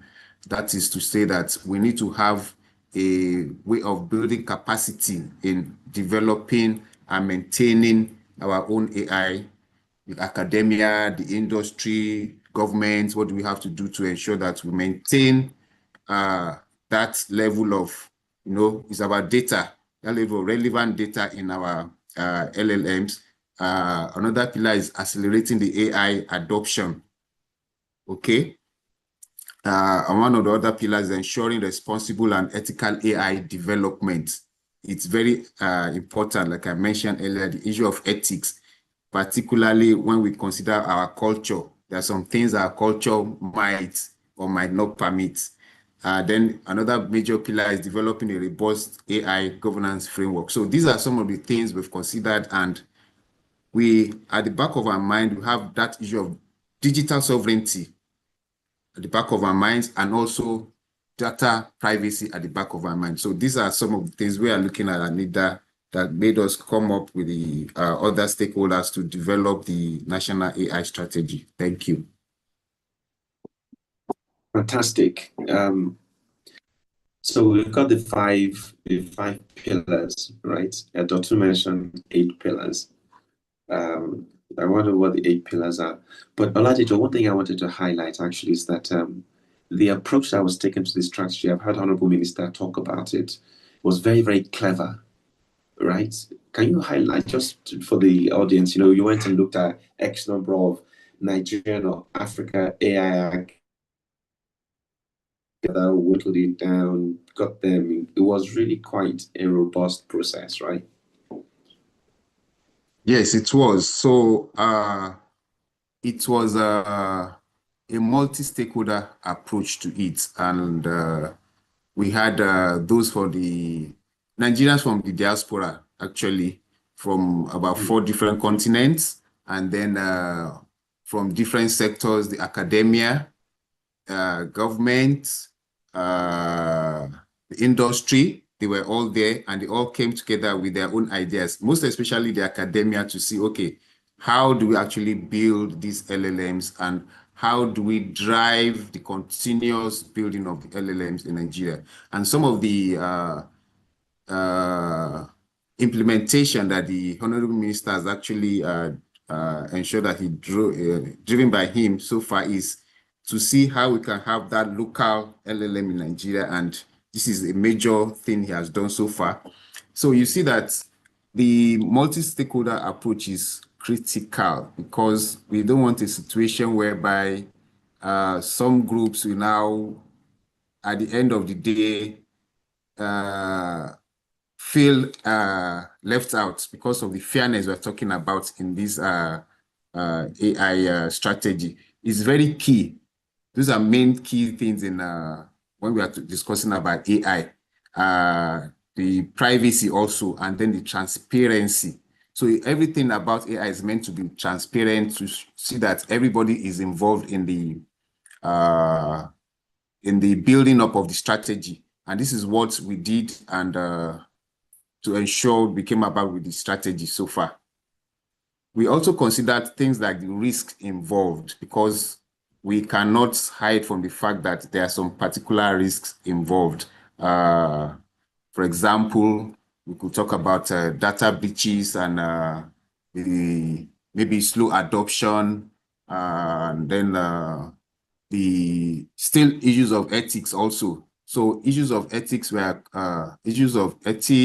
slow adoption, data breaches were considered, and then mitigation. The mitigation efforts were considered also in this strategy. It's actually a broad, it's an encompassing strategy, and I think it's actually considered a lot of things and areas that need to be considered when we are talking about AI and the regulation that's needed to drive it. And it also mentioned things on infrastructure, how we can actually build and develop our own infrastructure. Like one of the speakers mentioned earlier, we have data centers in Nigeria, but are they really ready for AI? That is the question. So things like that were considered in the strategy. Thank you. Okay. Great one, thanks. Actually, it just prompted me that I was thinking maybe LLM now becomes local language models for us in Nigeria. But people have also been talking about smaller language models that we use to complement the global large language models as well. One thing also is that there's interesting distinction between regulation, and I think NCC just stands out as one of those regulators that are seen to be progressive in regulation. But the other aspect of it is also supervision. Yeah, supervision. and getting that balance between regulation and supervision. And I think you were indicating something similar to that. But Dr. You talked about 8 pillars. So I want to see how it's different from the 5 pillars, where we're talking about the overall picture as you see it from the AI point of view. Thank you. I think what we normally focus on is ensuring that any organization, be it in the private or public sector, understand, in a broader sense, the total cost of ownership, be it from, in different elements of resourcing. So the first thing is when you are going on the journey of adopting AI, you need to kind of first understand whether the leadership have a broad understanding of AI, because you need executive buy-in. And if executives are not buying in, it's the euphoria or the excitement is going to be short-lived. So that's the first thing we kind of look at when we're going through these pillars. Then there's a national thing we always say in business that we don't have data in Nigeria. But before you get there, we then ask the question, how ready is your data for AI? Because we have structured, semi-structured, and unstructured data. So what format is your data actually ready for AI? So we look at that, and then the big thing also is change management and the communication of change, which some organizations are not always, they kind of overlook it in transformation in relation to technology. Digital transformation has been part of digital transformation for about 26 years now, and I have seen in different continents how this is one of the areas where certain organizations drop the ball. They may do it very well at the beginning, but at a point, they drop the ball. So change management and change communication is one we ask the question about, how is this going to be handled as you're adopting AI, not just at the beginning, but all through the period. If it's going to be a 12-month, 24-month, and then when it gets to BAU and when you're doing continuous improvement, how does that work? So there is a continuous alignment with the business objective, and that's communicated across the different groups. Then we look at, as you are beginning to go into the world of AI, how do you regulate it? How do you ensure that bias doesn't come into what you are doing inherently by, as a good example is if you're going to be using APIs from OpenAI as an example, or using APIs from other sources, do you have expertise within the organization to actually query and analyze the APIs to ensure that there are not biases that are inherent in terms of our culture? And I think, my colleague from NICSTA, Oladejo, I think you said that, it's one of the things that the National AI Strategy also sort of looked at. And this is a big thing because if you think about it, the majority of the solutions that are being built for AI currently today, a lot of organizations use APIs and ready-made solutions from the West, which most of the time, most of these solutions or APIs don't understand our culture. And then you don't expect it to because it wasn't built with our culture in mind. That's the reality. So we spend a bit of time on this with organizations, and then we come to this area in terms of the technology infrastructure, because a lot of other organizations are excited about AI, but they don't understand how much money it would take. I don't want to say expensive, but ultimately it could be if you don't understand the total cost. Because, and I think most sponsors and executives look at AI initially from the frame of the engagement with ChatGPT or Copilot and how it's been able to serve them, and looking at the licensing model, not understanding that when you're going into a large scale rollout, it goes way beyond that. Then we kind of then begin to look at, how you are able to have a sandbox, experimentation for R&D, have a safe space, infrastructure and experimentation where you're able to do that and be able to actually see in a safe space what good looks like. And then ultimately, we look at skills and talent, because there was a white paper about the continent having less than 500 practitioner level experienced leaders in the area of AI, not long ago by one of the top consultancies. And given the engagement and the experience that I have within the AI space over, since 2014, I noticed that quite a lot of the experienced people are not resident on the continent, given the fact that, it's not a lot of us, and what is with the kind of remuneration they'll be asking for, certain organization may not be prepared for it. So that is another big thing. So what is the plan for the organization in terms of talent development, in terms of the skills development as well? And then ultimately, what is the long-term goal in terms of scaling and integrating the AI development or AI solutions that's going to be created? So these are the areas we looked at. And it takes a bit of time because I can go through these 8 pillars. You need to engage with different stakeholder groups across the organization. And even before we start looking at the pillars, one of the key things we ensure is we have a very clear understanding about the stakeholder groups that will be impacted, and ensure that while we're going through these pillars, we clearly map it out so that no one is left behind. And while you are even trying to do this, going through these pillars, you are not kind of blindsiding certain important stakeholder groups or stakeholder, individuals, and it just kind of make the whole process pointless. So these are the 8 pillars. I've kind of gone through them, not chronologically, but these are the areas we touch. And yeah, thank you. Okay, basically, in summary, it's very, very multifaceted, and we are going on a journey that has so many aspects to it.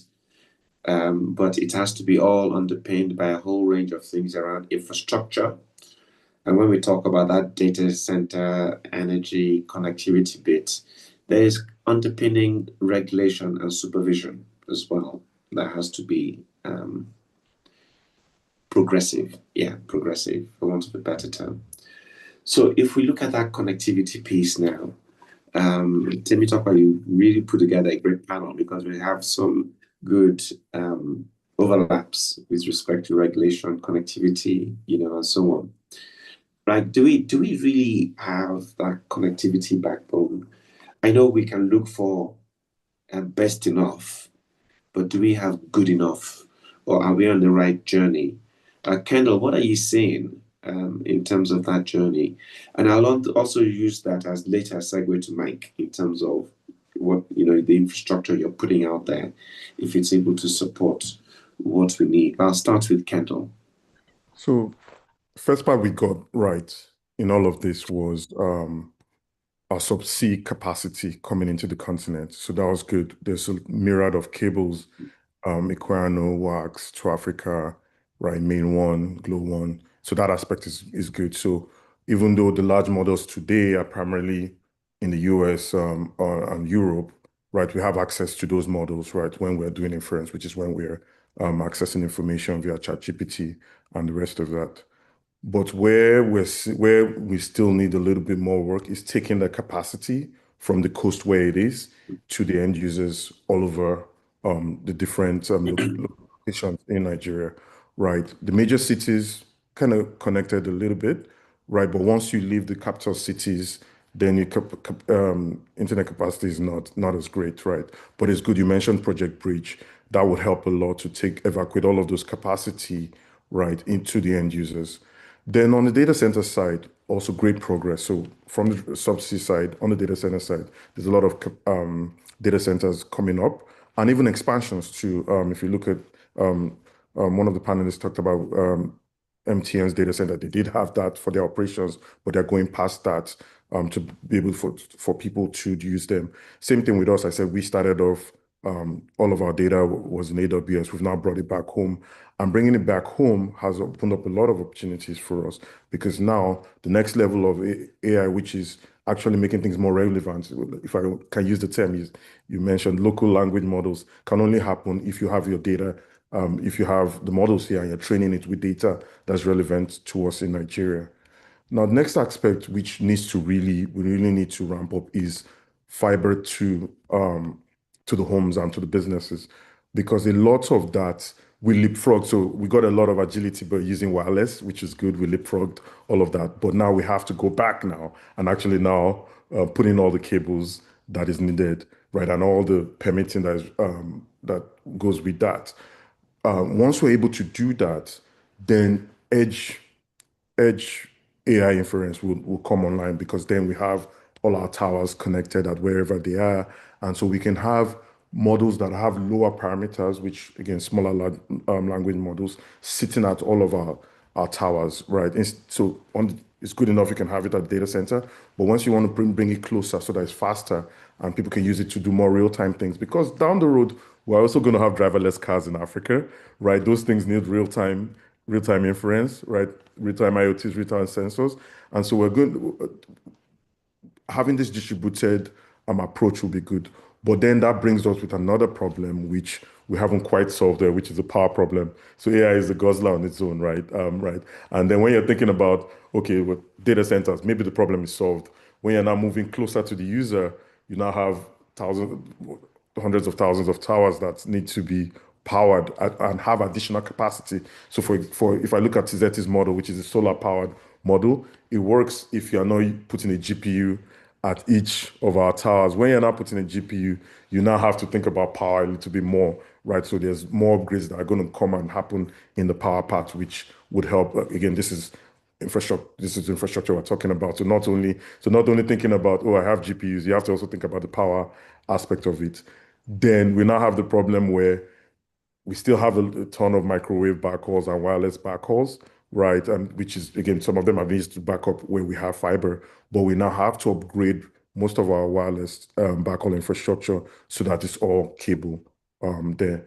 Then same thing, one of the problems we've faced is vandalization. So how do we keep all of this infrastructure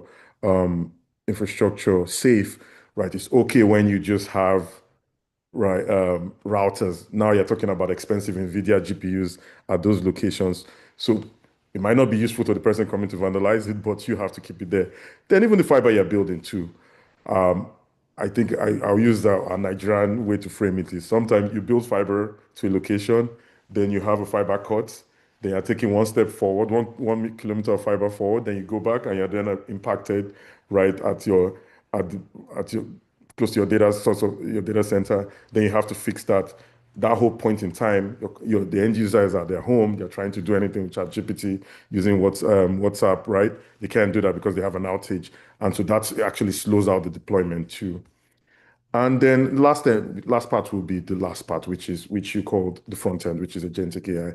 I think that's where we generally when we talk about the startup ecosystem in Nigeria, I know most of the startups are all getting MCP servers. They're doing all of that stuff. Their AI, their APIs are already using some of the features. I explained how we're using it in our customer service and our payment solution. So that one, the future is bright with that one. I know that will unlock a lot of things with us, but we now have to look at into the future, right? Because a lot of white collar jobs are going to go away ultimately, slowly but ultimately.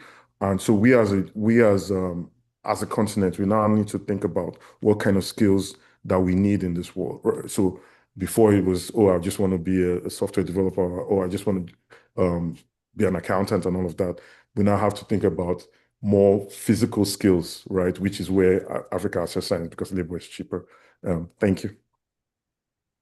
Okay, thanks. I'll segue to Mike on that, around what you're seeing with the connectivity fabric. Are we able to evacuate enough out there?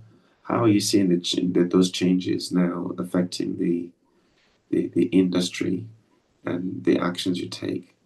Right, and I'll build on Kendall's points because they're very important. I don't think connectivity is going to be the major issue in Africa or Nigeria. Let me talk about Nigeria in particular. Connectivity overall is pretty good, except maybe some rural areas and what have you. That is something that is solvable. We know how to do this. It's nothing, there's no Pandora box over here. The real problem, or the real challenge, I shouldn't say, the real challenge is the power. I mean, these infrastructures, there are data centers in Nigeria. You could advance them, but we're going to get to a point where we know where that hard wall is, the power.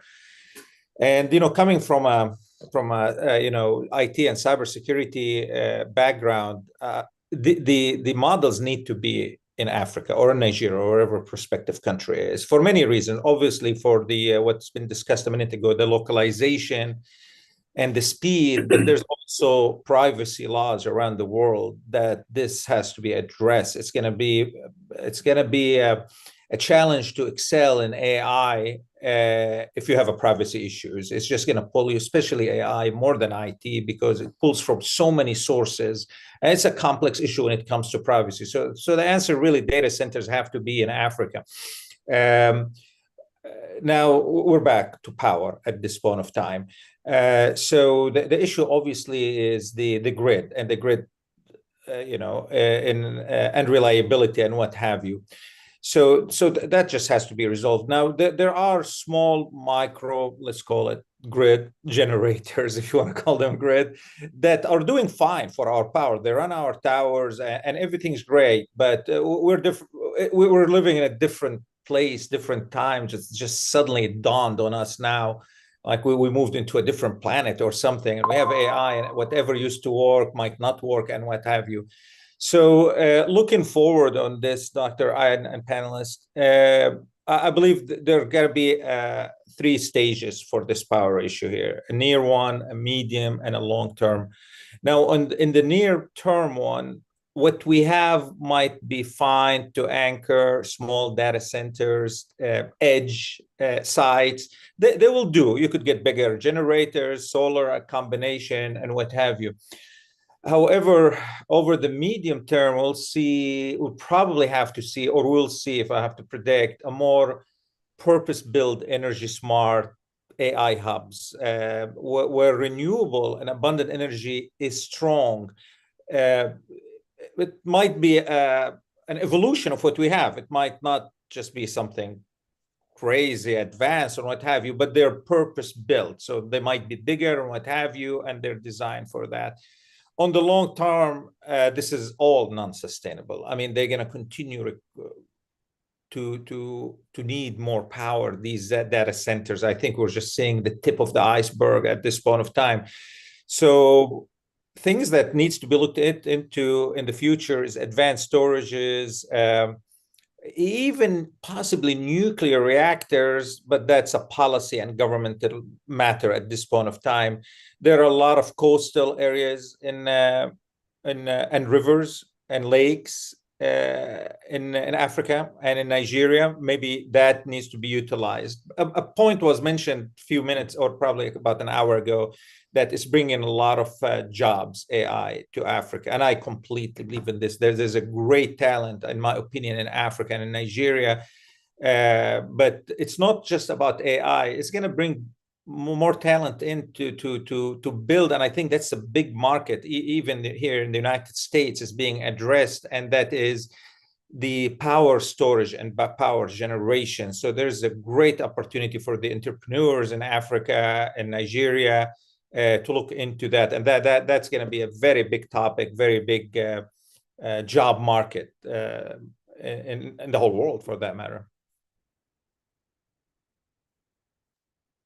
Great, thanks. There's some things starting to push towards power away from connectivity.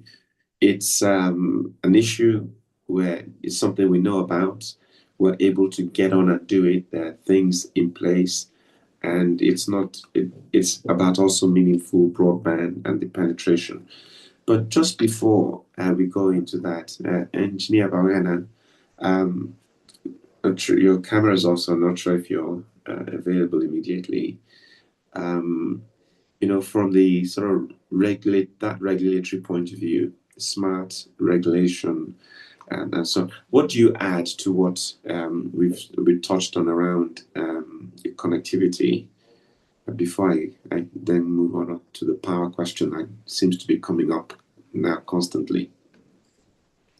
Thank you very much, Dr. Coker. I think, like you've mentioned a lot about the connectivity, it's of course the backbone of AI or whatever we do in terms of AI. So it's critical that we address those areas. Of course, the infrastructure we have on ground, in a lot of ways, yes, some will be sufficient or adequate, but maybe not sufficient, and some will actually be adequate. And like the first speaker has mentioned, we have enough submarine capacity, for example, at the coast. But then when it comes to fiber, for instance, especially access, at the access level, I think we still have a lot to be done. If you look at the whole of Nigeria, we're talking maybe 65,000 kilometers of fiber, which, to be honest, is grossly inadequate. But then effort is being made by, for example, the arrangement by the Honorable Minister about the 90,000 kilometers of fiber and so on. Again, other efforts that we're doing, of course, the power issue is out there as well. But for us, I think what we need to really pay attention to when it comes to AI, the infrastructure is a major part. We're glad that we have a lot of partners, and the way we're going, I think, is the right way for the private sector to actually drive those aspects, and for government to provide the policy frameworks and, of course, the support that is needed, which is globally the best practice. We've seen Europe, for example, with gigafactories that they are pushing. There's something that government is putting some form of support, but it's actually the private investors and companies that are really providing the drive and the leadership. So it's something that we should also be doing here in Nigeria. And I'm glad, of course, a lot of the data centers, a lot of the fiber infrastructure, the switching, and so on, is all in private hands. And this is, of course, also one of the key things that the regulation of the telecoms market has done. And it's also something that is supported by our Act. And then coming to the Act itself, is also an area that we need to look at, especially now, 22, 23 years after the Act. There's no mention of AI definitely in the Act. So there's need for that. There's need also to look at the ethics around the AI. How is it going to be applied in our industry, for instance? We talked earlier, Mr. Tony has spoken about how AI is being used for maintenance, for instance. And then it now comes down to the fact that, the fact that we look at the act that sets up the commission as the regulator, and we don't have anything AI. So we need to look at that act, which is, of course, under review now, and it's an opportunity for all of us to really provide inputs in areas like this. When you apply AI for maintenance, for instance, you look at AI in general, we know the biases that are there. We know that the models themselves become hallucinated. So we have to also look at that in that perspective, that the models can equally become hallucinated when it comes to maintenance, for example. So it's now the responsibility of us as regulators to see how that is applied and how that becomes something relevant. Then on power, of course, the Commission, even though we're not the regulators for the power industry, but we know the impact of power, how power provision has become on the industry. IHS has mentioned that they are more or less now a power company than an infrastructure company, which is true. And it's also true to most of our service providers when you do that level of provision, make provisions for power alone. Then for that, the Commission, at the moment, we're working with the Rural Electrification Agency to see how we can map their mini grid systems that they are busy working on to our towers. So we want to see a correlation, or we want them to encourage them to map those mini grid locations to where there are towers, for instance, and this will help with the OPEX for entrance and so. And we're also working about the critical national information infrastructure, how to safeguard them. We have these fault reporting portals that we have links on our website and things like that. So all those are geared towards making sure that we have some sort of ability to either predict or to highlight where there are faults.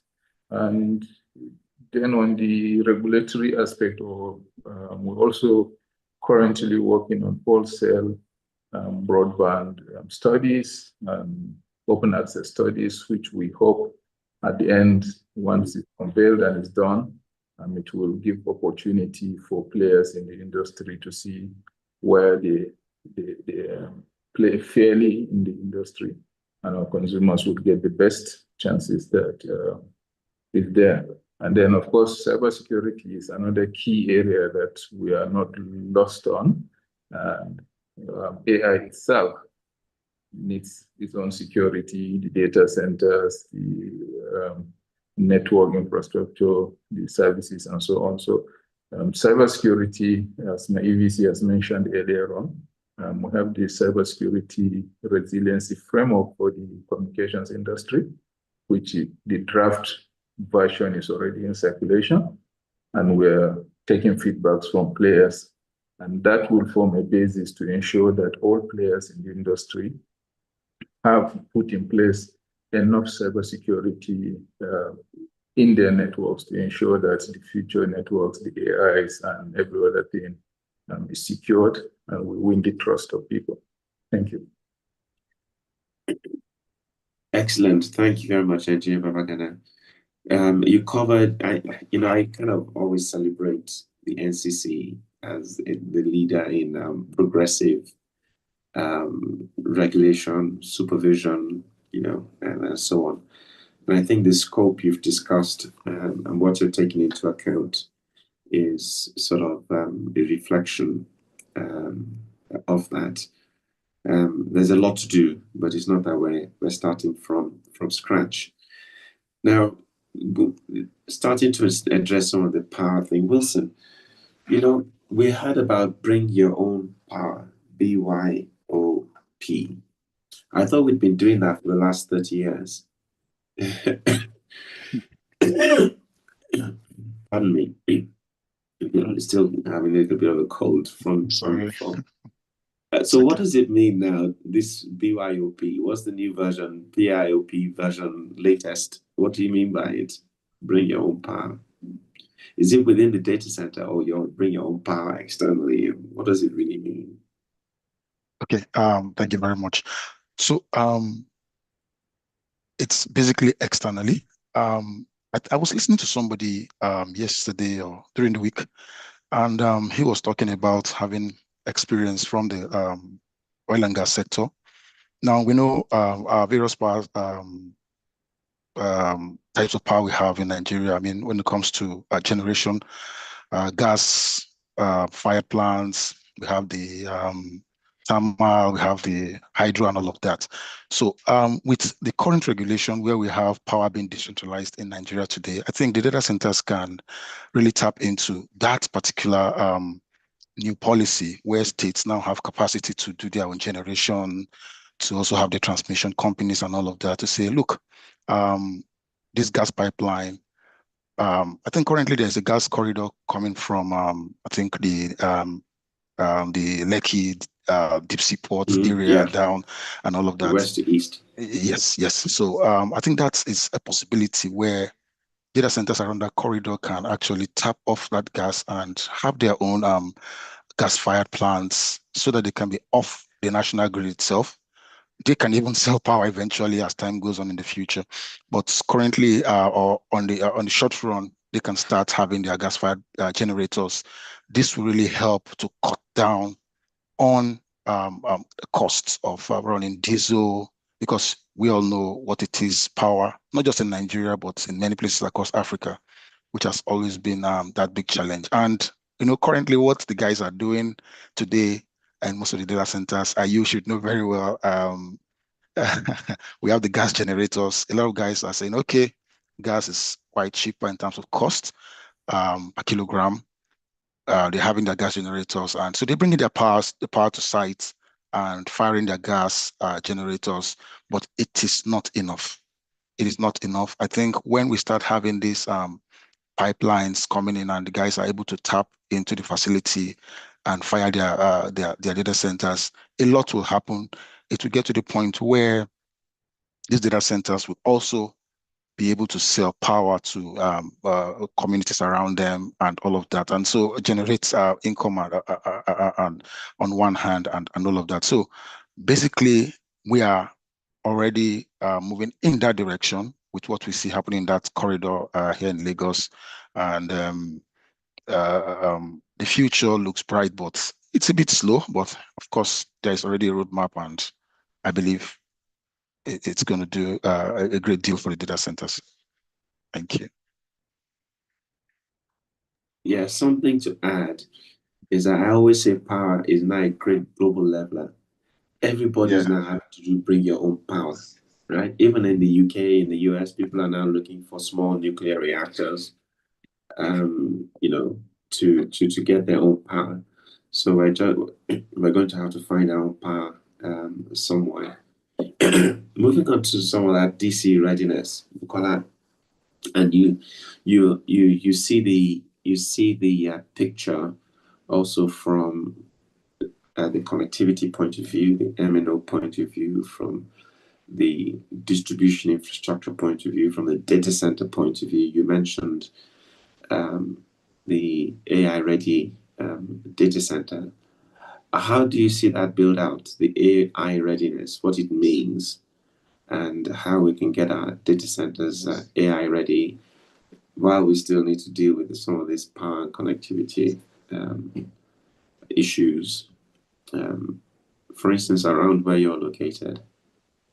Okay, thank you so much, Dr. Koka.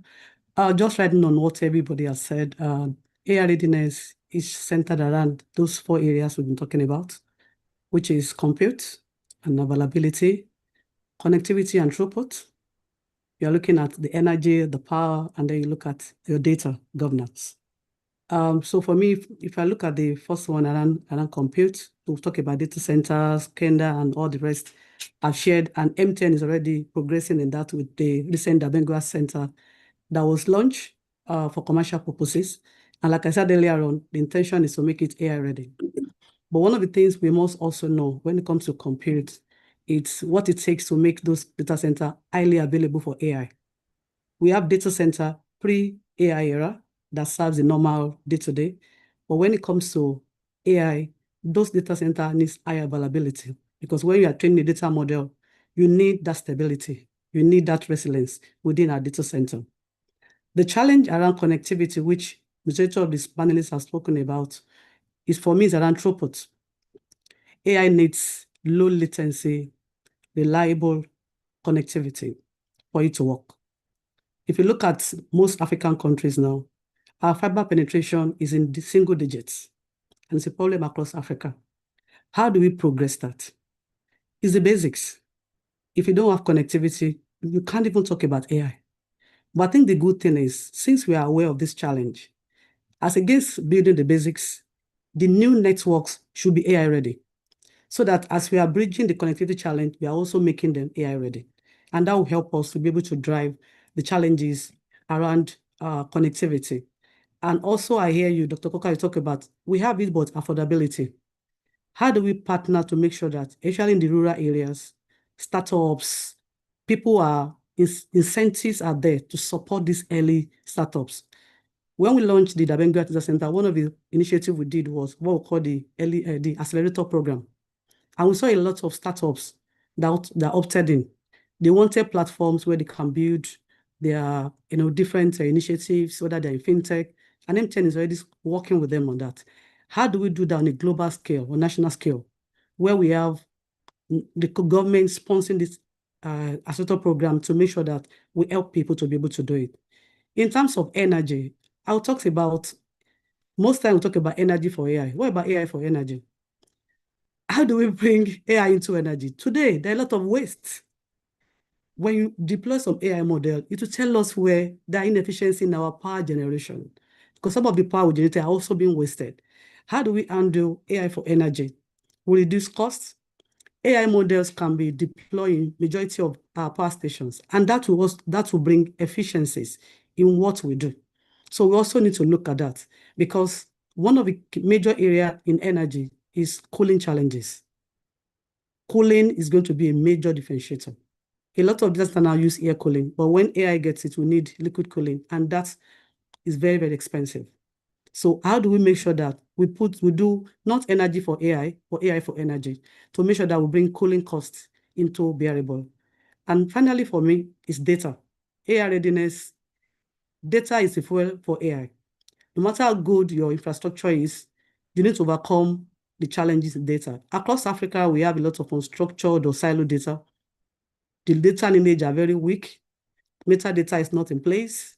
Then we have poor data governance. NIDA, the colleague from NIDA, talk about a lot of things we do about data privacy. But for AI, we have to be intentional about it. And then we have fragmented APIs at constitution. Different institutions in Nigeria have different APIs, and they store data in a fragmented way. All this we need to bring together. So for us to be really ready, it's not only about compute, it's about the data quality, interoperability of this data, and the governance around it. So when we are looking at the countries or the continent that have the most AI ambition will not win, but the countries with the strongest infrastructure discipline will be the ones to lead the AI. Thank you. The country with the strongest infrastructure discipline will be the ones to lead in AI. Fantastic. So it seems like, you know, we're talking about AI-ready data centers.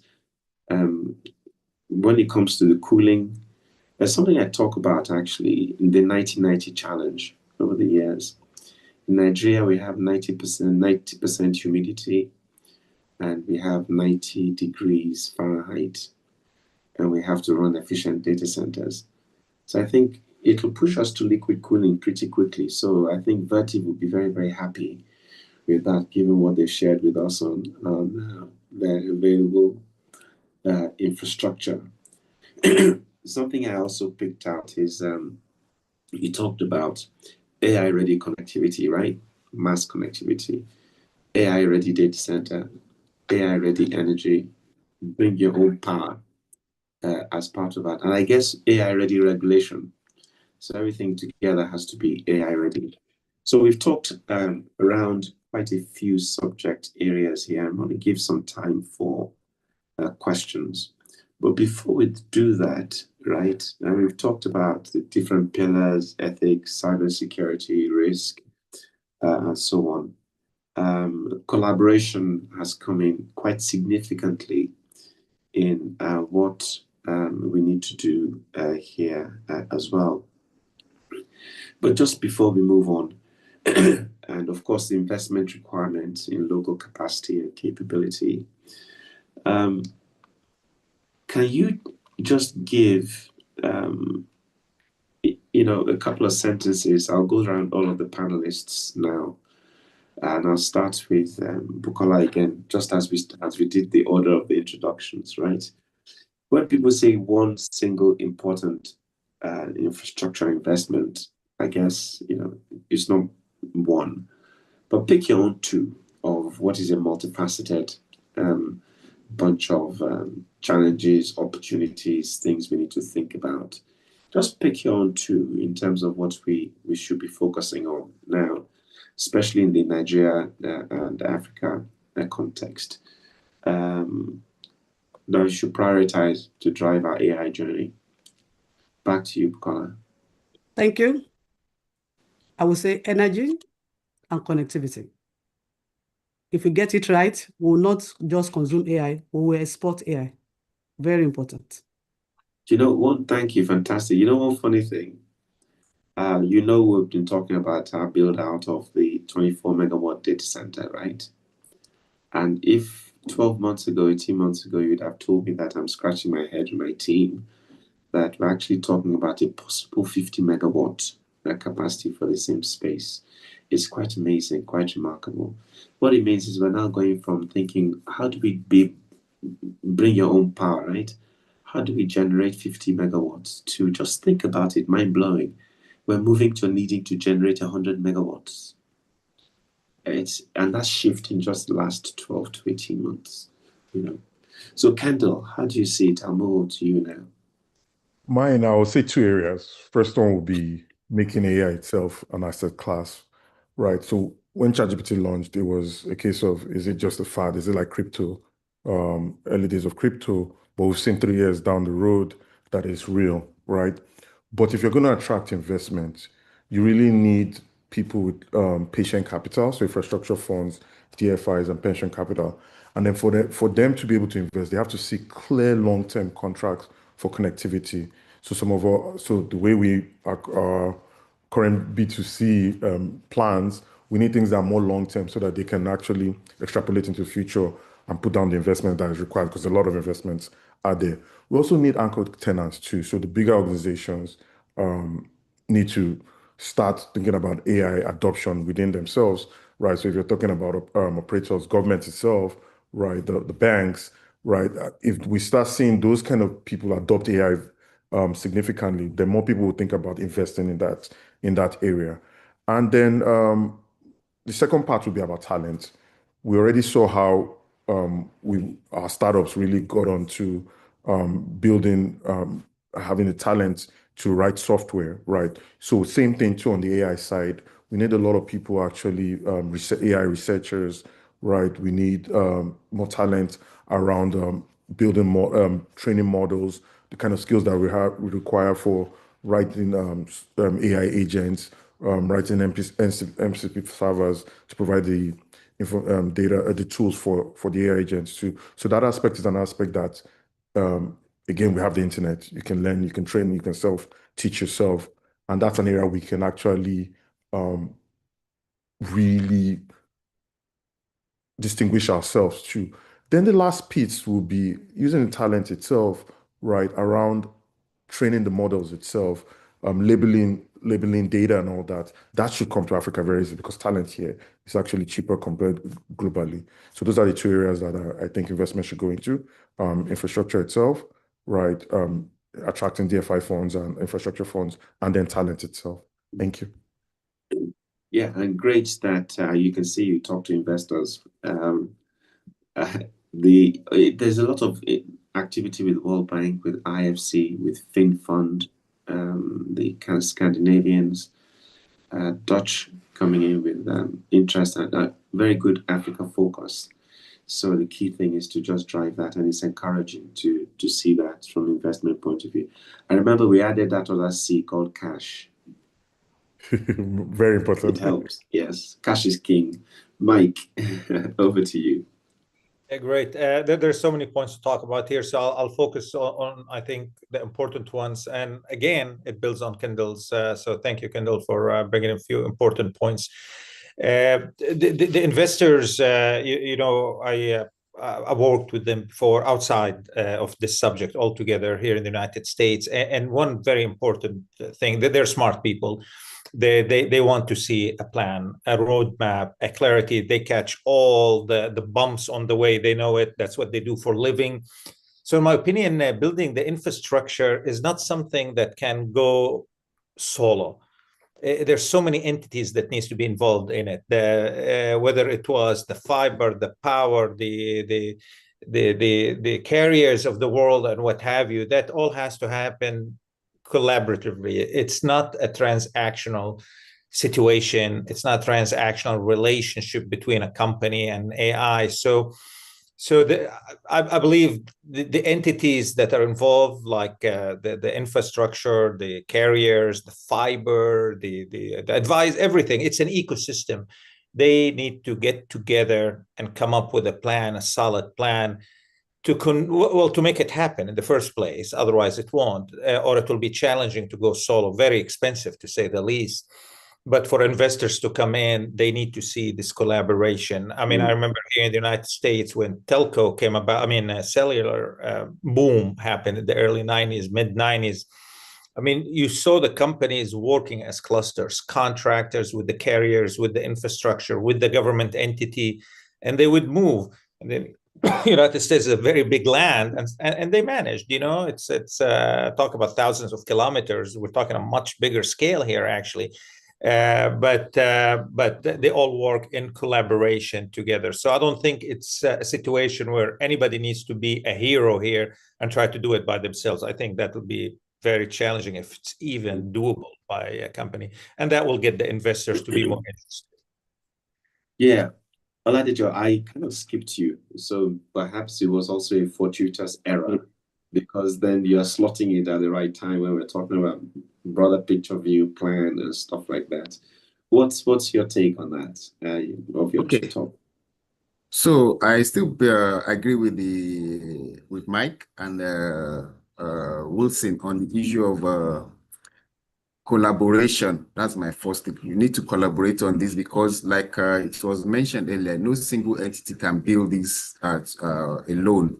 We have data centers involved, we have the cloud hyperscalers involved, we have the government involved, we have the academia involved, So, and then the skills that need to be built to actually drive these continuously, it's needed. So, collaboration is very key.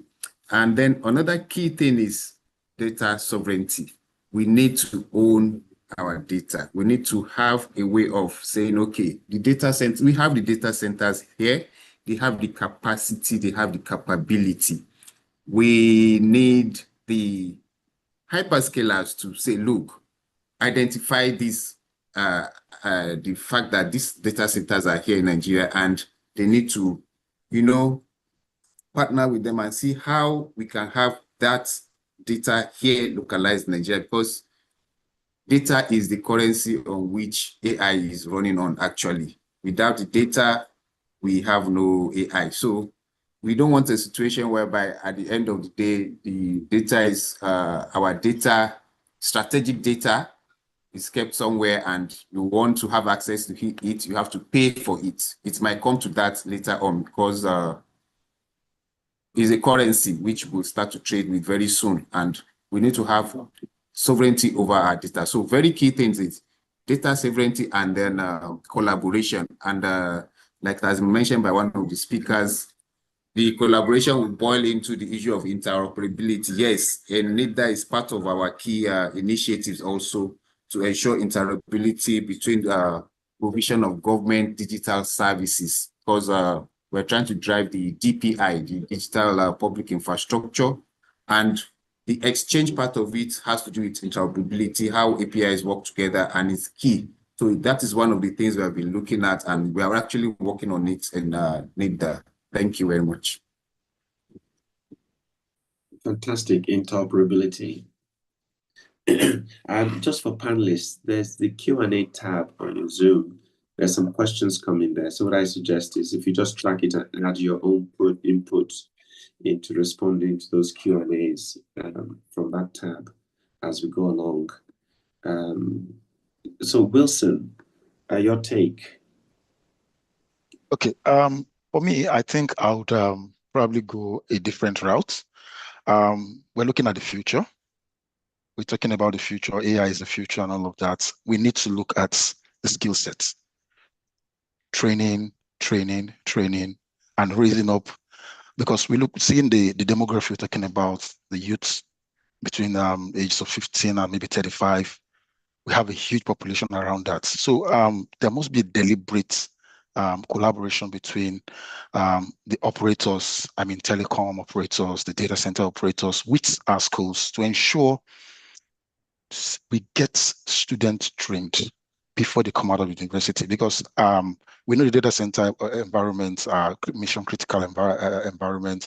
You don't want to unleash an untrained person into your facility, and before you know it, litigations and all of that because of downtime and everything. So I believe there should be a deliberate program in place, not the regular IT IT programs that we have, which sometimes we know these things are not really meeting the demands. So I think it should be like the operators now working directly with the schools, selecting particular schools, and having young people, undergraduates, trained even before they come out of the university. So while they are coming out, they are not coming out to do IT or do whatever again.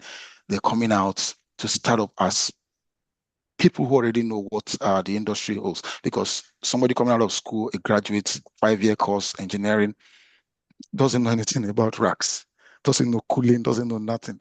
So I think for me, there should be a deliberate attempt by the data centers themselves, the operators of telcos themselves, to ensure this synergy, this synergy is built with institutions to ensure students come out and immediately they are able to meet, because when people skills will always go. There's always this jackpot syndrome of skills and all of that. You don't, because of that, want to kill yourself or keep somebody staying forever that doesn't want to stay again. There should be a pool of people coming into the industry, and that way we are sure the future is secured. I think that's my major take on this. Let's secure the future. And Engineer Babagana. Oh, thank you, Dr. Koka. To me, I think the focus of government or the focus of the country as a whole should be a strategic policy direction. We've already seen that with things like the Project Bridge, the 7,000 BTS, and so on. But if we also look at it from a wider perspective, let's take the Lagos-Calabar highway, for example. Nothing stops us from laying corrugated optical duct along that corridor, and I will take it up to including, let's say, Bonny Island, where we have the LNG Train 7, which is going on. And by just doing these two acts together, for instance, you already have the basic thing. You have power, can be provided. You have cooling at Bonny, and then you also have the link that provides that. So if government should commit, overlay some of these projects with a direction, a commitment, then I think we are going to have a shift that will also help us with both infrastructure, attracting investors, and of course, things like people like Coleman Cable, for instance, who is manufacturing fiber, will gladly come on board on such an arrangement. Thank you. So it's a strategic policy direction for me. Yeah, and there's much that can be homegrown. The fiber manufacturing, they've expanded their plant. And one thing I recall reading in the newspapers, I think earlier this week, that 70% of our power plants are performing under capacity. And it looks like we have a huge distribution problem to deal with. But we just have to bring our own power anyway. So it seems to be where it's going. And Dr. You gave us a multifaceted perspective earlier on of the 8 pillars and so on. So bring your 2 pillars into the conclusion. Thank you very much. I listened attentively to everyone, and I'm going to be building on what Wilson said. In Nigeria, 63% of the population is under the age of 25. So we have a foundation, a non-profit, that we've been pushing to sort of focus on the younger generation. We have a community of learning and practice, which collaboration with some of the colleagues on this panel will really help to move this forward. And the thinking is this: no matter how much we talk about infrastructure, talk about data, we will need local talent to ultimately drive this. There's a lot of ambition within the AI sphere across different sectors.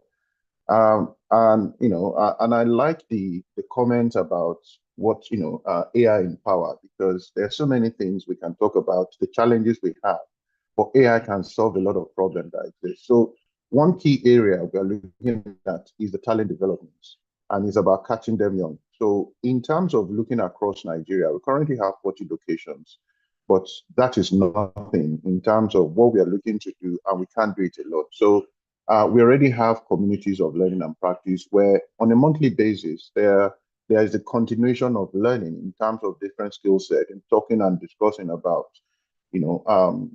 evolving topics and things to look at from a local lens and local perspective. But then one of the things we're kind of been pushing is look at going into, similar to what Wilson said, going into schools and having an AI club to be able to sort of teach, about different key subject area for teenagers to begin to understand and be able to visualize.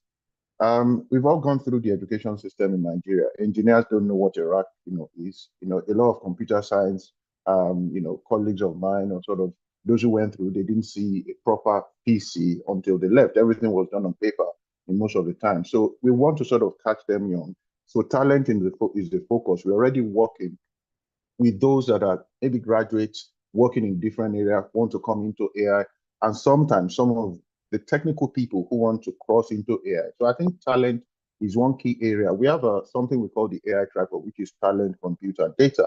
But we found that talent is quite critical in what we can directly impact based on our, our capacity as well as influence, but collaboration with players within the industry and the ecosystem, from the infrastructure players, telco players, regulators to kind of help develop talent, because as we go ahead, there will be the need to have those who actually understand AI policy, AI governance, those who will be able to understand the cybersecurity elements, the engineers, we'll have those who will be able to test for bias and things like that, because QA is not just about, in AI, it wouldn't just be about the technology. You need to be able to test for, bias and some other things, explainability, etc. So talent is the key area I would say I want to sort of happen on, and it's one big focus for us at AI Nigeria. Thank you.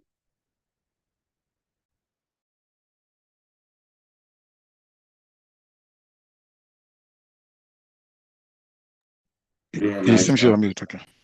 Yes.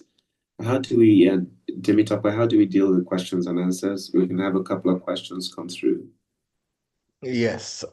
So thank you, Doctor. That was very good and expertly done moderation.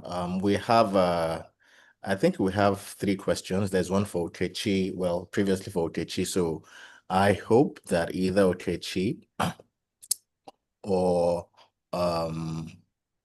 another VETIV representative can handle that. So that question is, how are we complying with, but I think that question for NCC for VETIV, that can be taken offline. Please, Adioti, can you reach out to, I can provide a contact for you to reach out to, so we can take that offline.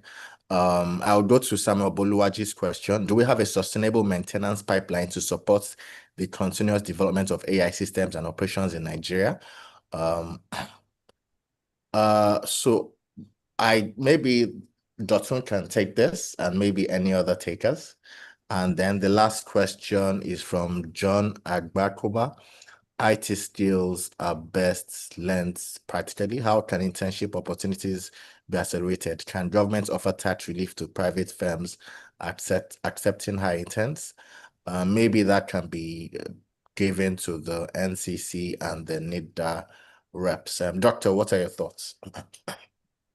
Yeah, let's do the NCC response on that.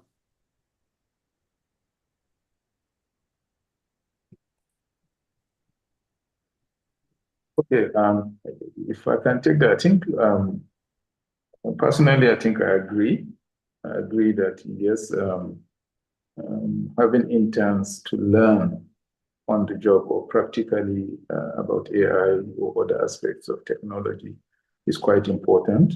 But it's also for government to decide about tax incentives. That is not under the purview of the NCC, but I think we agree that having them not only for interns, but also taking those trainings and opportunities to the schools where the students are is also key, and it's one of the things that the NCC has been in the forefront of providing trainings. We, for example, helped establish the Digital Bridge Institute, whose main objective, of course, is to bridge the gap between technology in terms of information, in terms of talents, in terms of training. And it's key that we continuously do that for the industry. And of course, so many of our licensees have also statutorily had to take in interns, for example. So it's something key that the government should look at. And it's also an area where we are collaborating with the NUC, for instance, about to see that the curricula in schools have reflected the current realities on ground. So I think I'm in support of that. Thank you. Okay, thank you. Okay. All right. So still on the issue of internship, we see it has popped up quite a lot during this our conversation. So yeah, it's a welcome suggestion, and it's something we will look at and see how we can actually give incentives to those that participate on the scheme. But just to bring you up to speed, regarding digital literacy, this is one of the key areas we have actually looked at, and we have a framework called the National Digital Literacy Framework, which addresses building capacity in emerging techs.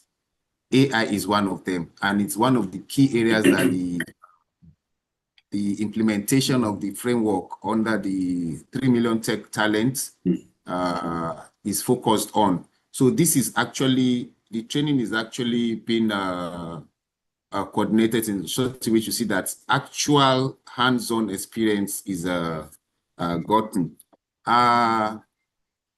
This is very key because we realize that with emerging techs, you have to actually have that knowledge. Then another way which we have tried to ensure this is that the curriculum of working together with the Federal Ministry of Education and UBEC, we have actually worked on the curriculum of primary schools, secondary school, and tertiary institutions. And by next year, there will be changes in those curriculums. They will start being implemented.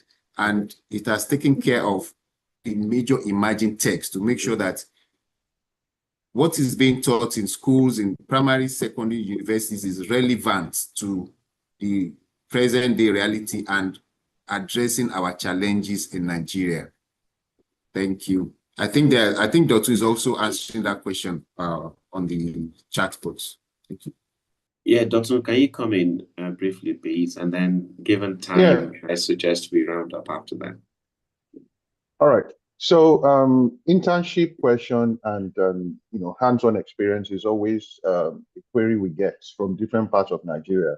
And what we have done, we have a scheme where we have interns come in and we handhold them, mentor them through seniors who are able to sort of show them the ropes as you do with internship.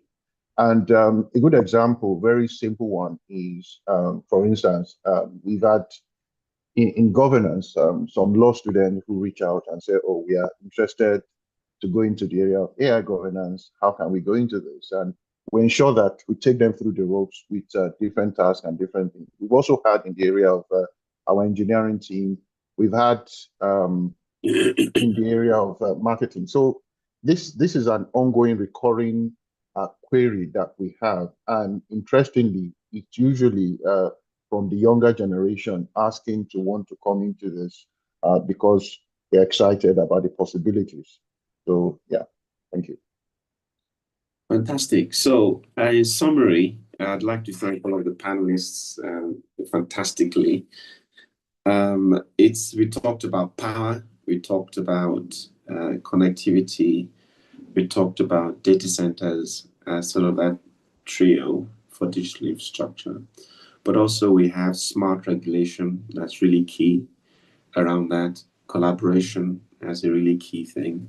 And then one thing that really came out finally is talent, talent, talent.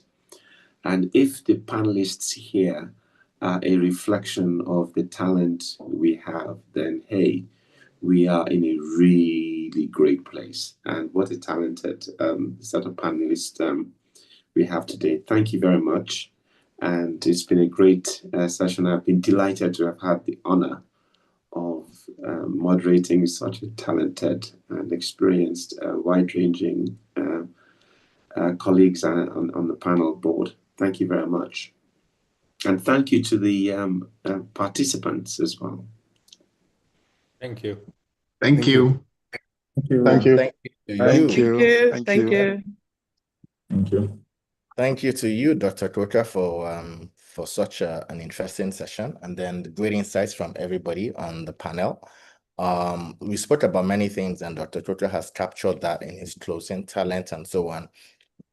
I have one quick reflection, and I think it's something I would like us to take away from here. Dr. Koka mentioned earlier that we had the World Bank Energy Workshop in Cape Town, and one of the insights I got from that event was they said that Africa imports 15 gigawatts of solar panels every year. So every year, Africa imports 15 gigawatts of solar panels every year. So what would it take for us to have some of those local panels, some of those panels locally manufactured? If we have such a huge solar panel demand, why would it take to collaborate around that? So maybe that's something we can take from here. I want to quickly go to the last item on the agenda. So we're having a solutions showcase. From Vertiv, Olajide Aminu, Regional Manager, Vertiv. Olajide, are you here? Yes. Take it away. Great. Thank you. Take it away. Before Olajide goes, quickly, as he's starting to share anyway, it's International Men's Day. So congratulations to all the men on the panel and on the audience. Congratulations to all of us, sir. Thank you. Thank you. Okay, thank you. Please confirm you can see my screen, Team Tope and all. Yes, we can see it. Okay, thank you. Again, this is Jide Aminu. Good afternoon to everyone observing the protocol. This is Jide Aminu from Vertiv, Regional Account Manager. Now, a lot has been said today. We've spoken a lot about the Vertiv solution, ranging from the DC to the UPS, to the cooling, the rack, smart aisle, and all that. And then the question that will definitely come up is, do we have sites where these solutions have been deployed in the past? Do we have the experience to run it on behalf of all our partners? That's the reason for this session. It's called the Project Reference Site. A quick one on the left, we've deployed a lot of solutions here and there in EMEA, Global, Africa, and all that. Currently, this is Australia on the left. That's a 20 megawatt turnkey project capacity that we deployed in Australia for MBNco in Myanmar, in Spain, Germany, Sweden, Belarus. I won't bore you to go through all this, but this just shows some of the things we've done across board globally. This is another one we've done on the global scene. This is on the EMEA scene. NDA GCC, we deployed 1,800 square meter data center. It's a tier 3 data center, and we did a massive prefabricated data center in the building with over 200 modules. Another one we deployed in South Africa, that was between 2017 and 2018 with Dimension Data. I think my next slide will shed more light on this very one, which is a Dimension Data as well for 2.4 megawatts. We have the UAE, we have the Egypt, that's UAE, that's for we have for Vodafone in Egypt. We also have MTN in Ghana and Nigeria. We've been doing that since 2014. In Saudi Arabia, we also deployed some data center over there. Now, this is to shed more light on the Dimension Data I spoke about in South Africa. This is the 2.4 megawatt tier 3 data center. Now, this is a rapid deployment, and then it's good for scalability. What this means is that you can have between 150 and over 560 different racks in this data center. However, you do not need to start with the power at a go. You can start with something small and then you scale up as your power or your business expands. We did this between 6 months. We deployed this on site and we did everything calmly. This is another site installation. This was during the time of site preparation and everything. If you observe closely, you observe that we don't necessarily need to break the floor, build a lot of things, because we are just going to deploy our data center on site. All we just need to do is to raise the floor a bit, and then we drop the containers on site. This is the completed site of this very one that I showed initially. This is the completed site. On the right here, this is where we have the battery. We have the fire suppression in case of spike. This is where we have the cabinets. The racks can be put in this position. Here, there's an aisle here where you can pass through where you want to do any physical check on site. Very neat, very cool. This is one of the completed projects, some of the projects we've done in Ghana. Apollonia Data Center, that's for main one facility. We have a Medallion, GMPC in Ghana, Cocoa Board, Ghana Revenue Board, Ethics that are now called Onyx, and then MTN Ghana. Again, this is just some out of the so many deployments that we've done in Africa entirely. This is Lagos, Nigeria preferred modules being transported to site on low bed trucks. So what this means is that this is just to show you that it's a process, is a work in progress in this state where we were conveying the truck to the site. And this was when we started dropping the truck with the cranes one after the other. And I think on the next slide, you'll see where we've joined two of them. The idea is to rack 3 different modules with 3 different containers. We have 1, we have 2, and then the third one will be on top of it. What this means is that you don't necessarily need to say there's a space constraint. Even with the space constraint, Vertiv can as well utilize the space that you have, and then we design something that suits your environment. And this is the completed site. We have the 1, we have 2, and then we have 3, all stacked up on the same level. Now, on the outside of it is stacked modules of level 3 with condensers on the outside, on the roof of it. The job of this condenser is to help extract the heat from the building, and then we have the cooling unit to now do the blow of cooling air into the cabinet. This is the back of that same installation. At the back, there's an integration of some generators and then the container. This is to enable us to have extended runtime. For those who would say, hey, we want to run for hours, and then the UPS is not able to run for longer hours. The idea is to have generators at the back, and then we integrate it with our data center so you can have longer time of runtime. Yeah, this is our smart aisle. On this side here, you have the entrance where you go into the smart aisle. On the right and on the left, you have the cabinets. You have the smart room on the right and on the left.